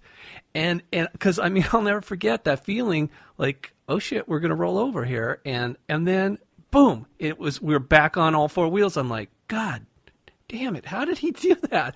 Now, over the years, I've always assumed that it was because he, pilot reflexes. But when I've talked to him about it, he goes, no way. He says, no way. He says, we had a couple of angels watching over us that night. Wow. That's what he swears to God. That there's no way. He says, there's no way. He says, we really should have all been dead. So who knows? Who knows? That's what Uncle says. And I mean, here's a guy who fought in Midway. He wouldn't kid around. In my opinion, he knows what a life and death situation is, right? I would assume as a pilot who's fought in combat like that, where he lost a lot of his friends, he was in the group called Satan's Angels.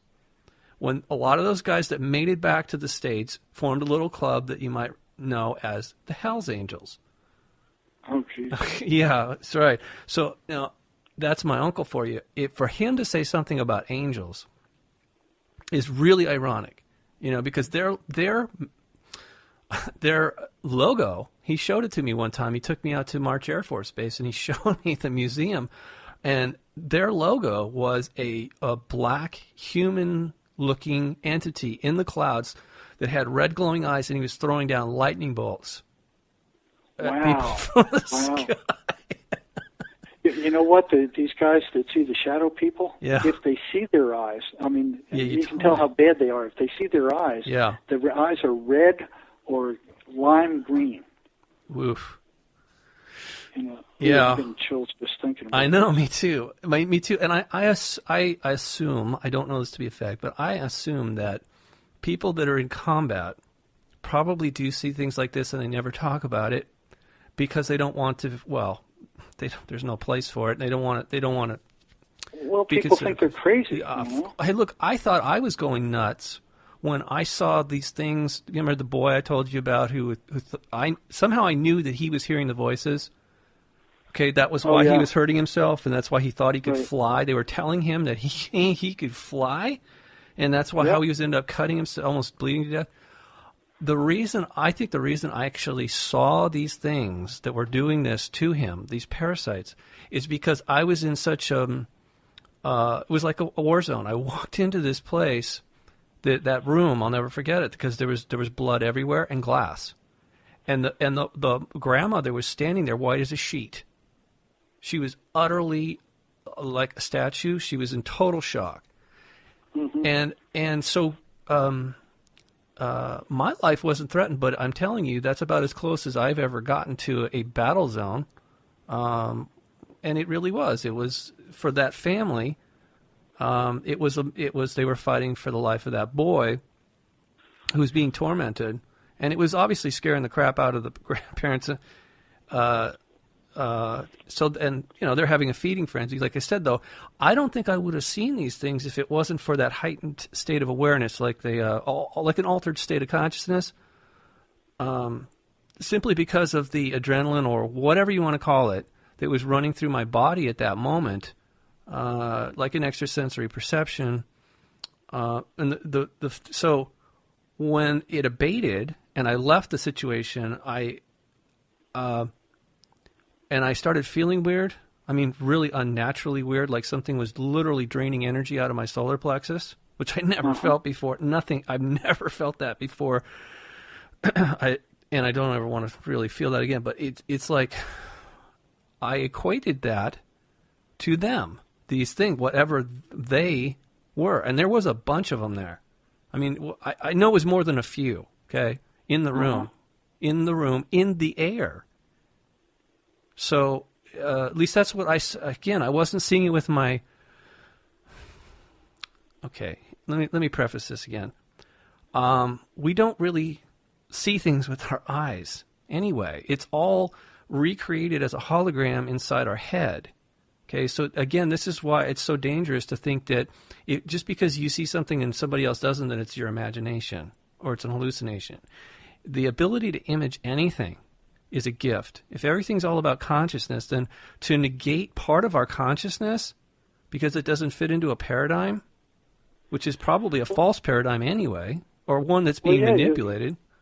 You look at ultraviolet light and all that spectrum we can't see, X-rays we can't see, all these things exist. We can't see them.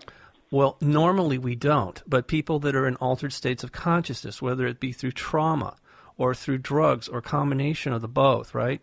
Right. Or even ultra-low frequencies cause people to see things differently or experience things differently. So I do think at some point, though, we're not just having this idle chit-chat here. There's a purpose to all of this. And why don't you explain what it is that you think, your vision of how this is going to play out in the future?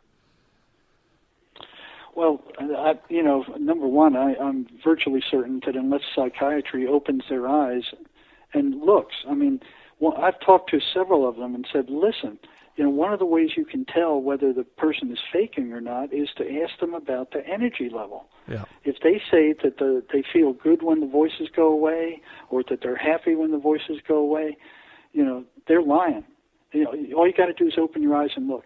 Mm-hmm. And boy, you know what? I got this letter, this nasty gram that one of them sent to my boss that I was acting weird and in some kind of strange new age something or other. He was just raving, And I went to my boss and I said, hey, all he's got to do is open his eyes and look. It happens. It's there. Yeah. I said, I'll show you if you want to. No, don't worry about that. They were threatened by that.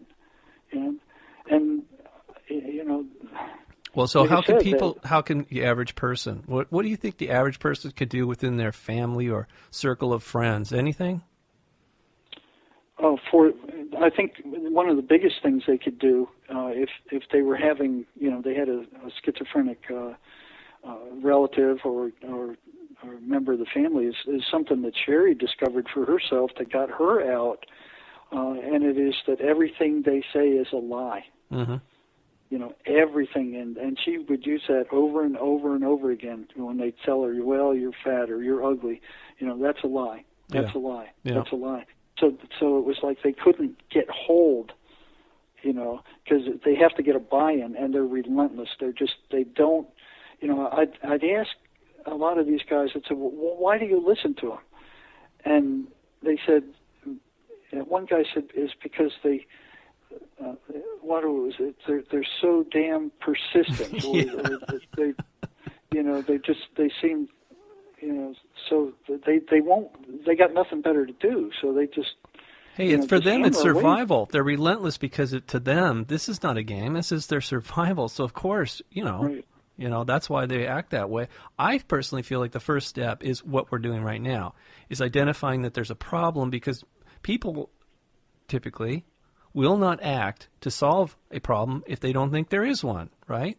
Right. That's like psychiatry. They don't think that there are evil spirits in these guys, so, they drug them, and those drugs destroy their central nervous system after a while. They get something called extrapyramidal syndrome, and they shake like a leaf, and they can't stop it. It's permanent neurological damage. Wow. So they're looking in the wrong friggin' direction. Yeah. And as long as they keep thinking that this is a chemical brain imbalance, they're going to keep everybody, they're really slowly poisoning these poor people that they're giving these drugs to. Yeah. So there is something to that. There is with long-term use, there's permanent neurological damage with these antipsychotics. It's just dealing. Excuse me. It's just dealing with the symptoms, not really getting to the cause. Exactly right. Once they stop taking those medicines, the voices come back. Right. So they don't have the cause. What they're doing is putting a Band-Aid on the symptoms. Right. And they know this. Well, I don't They know. know. You ask them, you press them. They'll say, we don't know what really causes schizophrenia. Yes. They say it's a chemical brain imbalance. And then you ask them, well, what imbalance? What is imbalanced? You know, or there's not enough serotonin. Well, what is the normal level of serotonin? I mean, do you have a gauge, like an oil pressure gauge? You lift the gauge up and you see how much oil is in the engine? I mean, no, they don't have anything like that. It's this bunch of malarkey bullcrap. Yeah, you know? yeah. Oh, yeah, it's a chemical brain imbalance. But what is imbalance? There's so many different chemicals that they use in those neuroleptic drugs that are so different, but they all have the same effect. So basically, they're tranquilizers. Yeah. You know. So what? You know. We got another caller on the line. Ed, did you have some question or comment? Yeah, I wanted to make a comment, and it's going to be like a question too. Go ahead. Hey, Dr. J. Hello. You're not going to believe this. I was out last night talking to this gal I know, and she's had nightmares. I've talked to her about this before, and I was questioning her about what the nightmares were, and they're recurring. And so I said, well, what are you seeing? And she goes, there's a dark man or entity, and I get scared. And I said, and I asked her what color the eyes were. And she goes, they're green. Oh. Yeah. And I said, I said, well, that's obviously not a good sign. Yes. And, you know, I said, well, you need to get rid of that. That's some type of an attachment you have. And she goes, oh, but I don't want to get rid of it. I said, well, what do you mean you don't want to get rid of it? Yeah. And we went back and forth, and I just kind of said to her, I said, you need to kind of fortify your own, you know, spirit on this and take the reins and force it out, you know? Right. So what'd she say? Did she agree? She wasn't sure she wanted to do that. Oh, gosh. And I'm like, I couldn't believe it.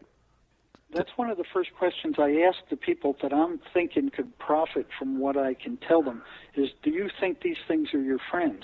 And if they say yes, I drop it right there. Wow. You know, I'll write up the report and send them over to psychiatry, and I will not say a word to them, because they're basically saying is they have the right to be there and that they don't want them to leave. And as long as they're saying that, those things are not going to leave, and nobody can make them. Well, exactly. And I kept on pushing her a little bit, and I'm saying, this thing's not supposed to be with you. It's. She goes, well, I really think it is. It warns. No. She goes, it warns me of things. Oh. And all this other stuff. Hang on. Yeah, What, I Dr. had J? one prisoner who said that. Really? You know, he would say, oh, it tells me when these guys. One guy, he said, the voice said, hey, watch out for that guy over there. You know, he's gonna get in a fight with you. And a couple of days later, this prisoner was in the bathroom. He just took a shower. His hair was soaking wet. Had a comb, and he was wiping. You know, kind of swinging backward, kind of brushing the water out of his hair to his rear. And this same guy that the voices warned him about came through the door, and as he flipped the water out of his head, he hit that guy in the face, and that guy attacked him. Wow. So they use that to say, well, look, you can trust us. We can warn you about all this stuff. We know this stuff. You need to believe in us because what we told you was true. And then once they got you that way, then they tell you to do all this other rotten stuff to get you in deeper, because they think they're saying, we're protecting you, we're watching out for you. But yeah, at the same time, they're sucking them dry. Wow. Yeah, you know, I asked this gal, I said, well, when did all this stuff start happening to you? I said, what kind of an emotional trauma happened to you or physical trauma at the time, you know, right before this started happening? And she said she was like 18 years old, and it was the night her grandfather died. Oh, wow. So then I'm like thinking, is this a disincarnate entity or a dead dude or something more? With the green eyes? I don't know. What do you think, Dr. J? Well, I'm not quite sure exactly what those things are. There was one time, it was like New Year's Eve, I was working in the ER, and this one meth addict who'd been injecting amphetamine for 20 years, he should have been dead 10 years ago, comes in on New Year's Eve, and he's, I asked him, all the guys used to make, you seen the shadow people? Oh, yeah, I seen the shadow people. And, I started asking him about, his experience with them. And he started telling me. He said, one time, he said, I asked him, he said they talked to me. And nobody had ever, up to that point, said they talked. There was only 2 patients in all the years I've worked for said that the shadow people talked. As soon as he said that, he had my attention. And I said, what do they sound like? And he mimicked this high-pitched, squeaky voice that sent shivers up my back. Wow. And then, the guy was shaking. He was shaking uncontrollably. Yeah. The whole time I was interviewing him. After he described the voice, he went stark, steady, just steady. He stopped shaking, and I'm looking at his eyes, and they were no longer his eyes. Oh, God. There was this deep, dark, cold hatred that was coming from those eyes, and it was just, something was telling me in the back of my head, don't break the stare it down. Yeah. And it went on for like 15 seconds, but it seemed like an eternity. It was this dark, deep, dark evil. It was this cold evilness, and it's just staring at me. And this guy's stark still while this is happening. And then he just snaps out of it again, and he starts shaking again. Wow. And, that shook me up pretty bad, because whatever that wasn't him. Right. But he starts shaking again, and I asked him more about the shadow people. I said, tell me what they told you. And he said, one day he was out there, and he said they were telling him to jump in front of a car, that he wouldn't get hurt. Uh-huh. And I said, well, what'd you do? And he said, I jumped in front of the car. And I said, what happened? He said, it knocked me all the way to the other side of the road into the gutter. And he said when he woke up, they were standing around him looking down at him, telling him to get up, that he was okay. Wow. And he got up, and he was okay. Good Lord. And then it came again, a second time. And this time it lasted like 30 seconds, and I couldn't deal with it You mean anymore. the stare? Yeah. That stare, and he went again stark, steady. He was unable to control his shaking until that thing showed up, and then he was stark, steady. And after that, it was like a 30-second stare down, and something was telling me, don't break, don't show any fear. Yeah. And I'm sitting there staring at this, and it's like eerie. I mean, just eerie. It was like this cold hatred. Like the thing was, it would say, I'd rather slit your gut than talk to you another second. I had that feeling. And then he snapped back, and I said, okay, enough. And I sent him back to the psych nurse. She couldn't stand him for 10 seconds. Yeah. She just wrote what I put in my report and handed that in. She couldn't deal with him at all. Wow. So, that's the furthest I ever got with that. But, one of the things that I use as a marker is if the patient can see their eyes, they're in a lot worse shape than if they can't. Right. Well, does that help, Ed? I hope. Well, at this point, I knew the guy that was dating this gal, and, he told me the story. That's how I first learned about it, how she wakes up with these terrors. Yeah. Like she can't breathe and just crying and just scared to death. I mean, scared to death. And when she told me that last night, like, oh, well, I don't know if I want to get rid of it. Yeah, there's something bad wrong there. Yeah, that's what I'm thinking, too. Something bad wrong there. So that's one of the things, that's one of the markers with schizophrenics, too. The voices cause the nightmares. Mm-hmm. That way they can't sleep. And when the voices are hammering at them, they do the same thing to the schizophrenics as we do to prisoners of war. They don't let them eat right. They keep them awake all the time. They keep them paranoid all the time, and it breaks them down until their suggestions start. They weaken their resistance. Yeah. Yeah. I just told this gal. I said I gave her this phrase. I said, I am asking that all benevolent energies that are all around me and all about me put up a shield of protection to protect me from any and all evil. Good for you. And I said, I said, and I kept on repeating it to her. And I said, that's what you need to say. That's what you need to say. Yeah. And she didn't say it. So, hey, No. you can lead a horse to water, right? Yeah. No, I'd steer clear. The other thing they hate is the 23rd Psalm. They cannot stand the 23rd Psalm. Oh, I'll have to look that up. I don't remember that one off the top of my head. Yeah, the Lord is my shepherd, I shall not want. Oh, that's a good one, yeah. They can't stand that. That's like burning them in the butt with a hot stick. Yeah. Really? Yeah. Oh, they hate that. Well, that's real interesting. How much percentage-wise, Dr. J? What do you think? I mean, can you tell between like a DFE, like what's known as a dark force entity, and just a regular human disincarnate? Well, yeah. There's several different kinds. I mean, it seems like there's some kind of how do you call it? Like a military order. Mm-hmm. Because there was one time where I was working with this one guy, and we got rid of kind of two minor ones, and then all of a sudden this other one just appears out of nowhere, and it was very strong. Mm.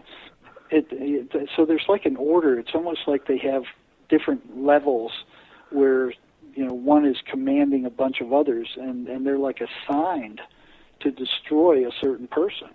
Wow. Have you had anything like poltergeist activity or anything move in the room or anything while you're kind of...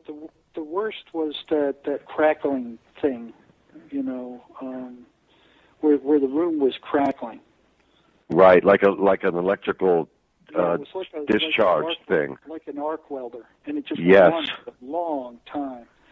Wow. The other thing I hear is when I know they're around is two cracks, crack, crack. I know that the negative ones are around when that happens. But I have this feel for them, and that's one thing I use too. If I feel that cold, icky feeling, that's them, and there's no other feeling in my life that matches that. Yeah. So do you ever get a pull? Do you ever get a pull on your solar plexus? Why any of this is going on?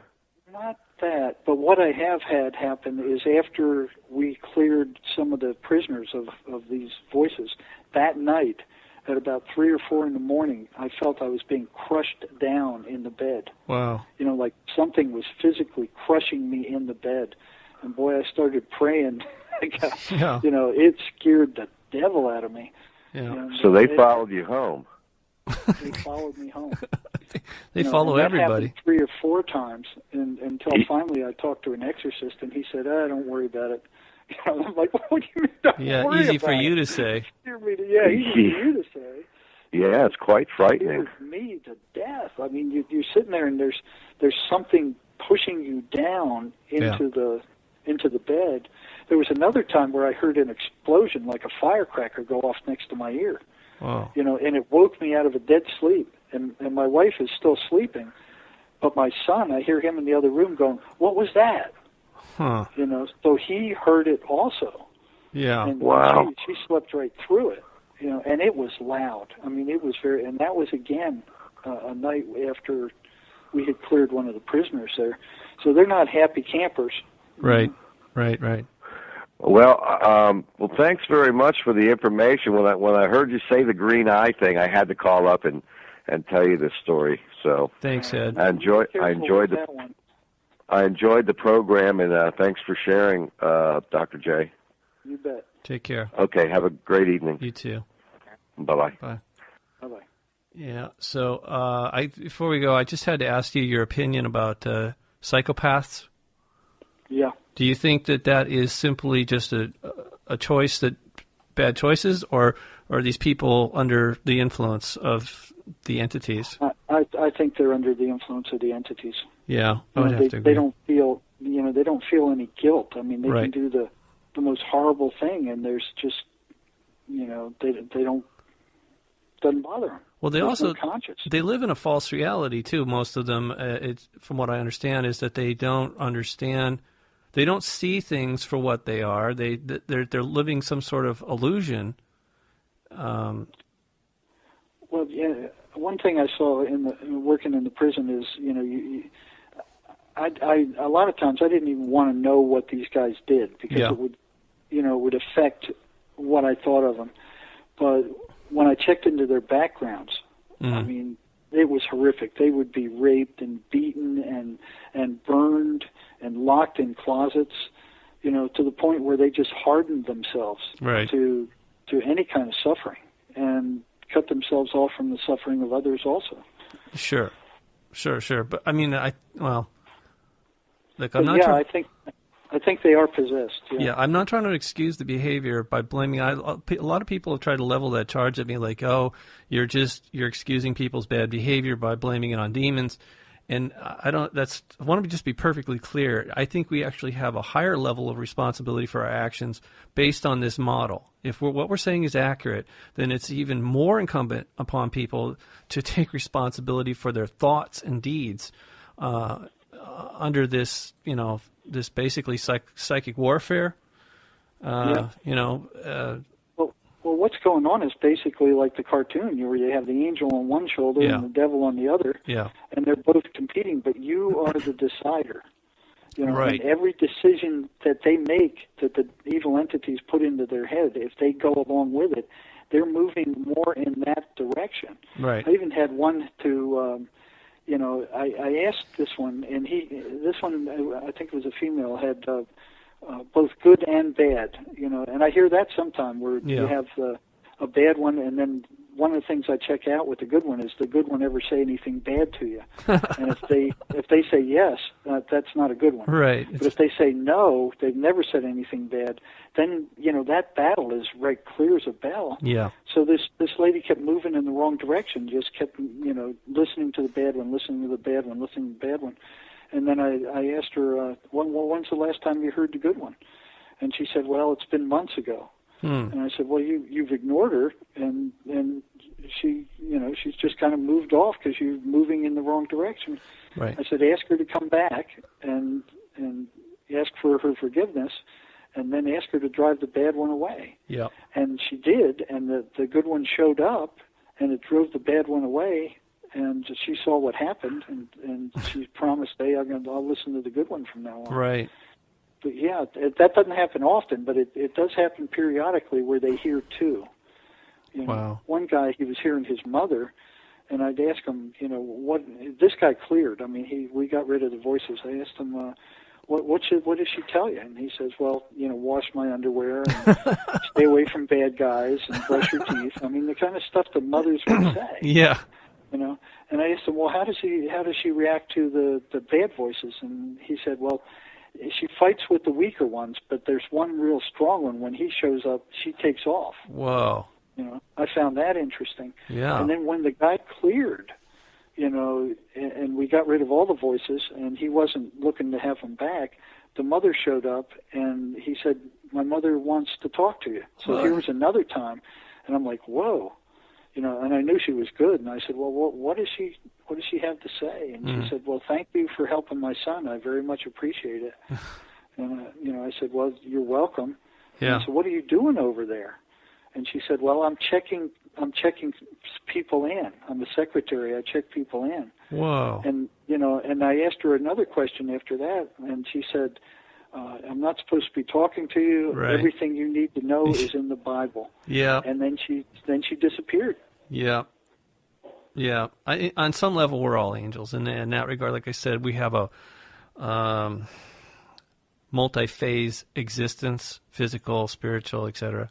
But it all has to do with consciousness, making choices. It's all about relationships, both good and bad, parasitic and symbiotic, I guess is a better way to put it, because it takes some of the judgment out of it. But, Dr. J, I really appreciate what you continue to do, despite the fact that you're not really getting a lot of support in the mental health profession that you work in, and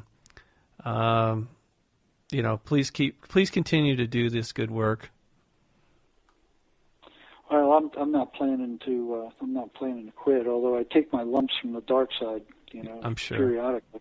I'm sure, but I do appreciate you giving us some more of your time, and I hope you'll keep in touch. And please keep me posted on any new developments that you have. Oh, yeah, I'll do so. There's a whole different area that we haven't even touched on, and that's, what to do about these things. Right. That took years of, finding out what they are and how they operate. So okay, well, we'll do that another time. Yeah, we'll definitely do that next year sometime when it's convenient for you. Okay, well, thanks again. You have a happy holidays, and alrighty. Be well. Yeah, thanks for having me on. My pleasure. Take care. All right. Bye-bye. Bye. All right, folks. So you've heard it from the good doctor. Believe it or not, this is a reality. This is the reality that we live in, and I know it's inconvenient. Nobody wants to hear about demons, right? But they do exist, okay? In my opinion, from my experience, from Dr. J's experience, from so many other people that you've been hearing about here on this program and elsewhere, obviously. I'm not the only one talking about it. But, yeah, that's I think it's highly important. So I hope you found this program to be of some assistance, or at least, at the very least, interesting. All right? Because I know it's not a pleasant topic, but as I said, people have to recognize that we all have a problem in order for us to actually resolve this issue at some point, right? Individually, collectively, that's what's the work that is ahead of us. So, thanks again for listening, and until next time, good night and God bless.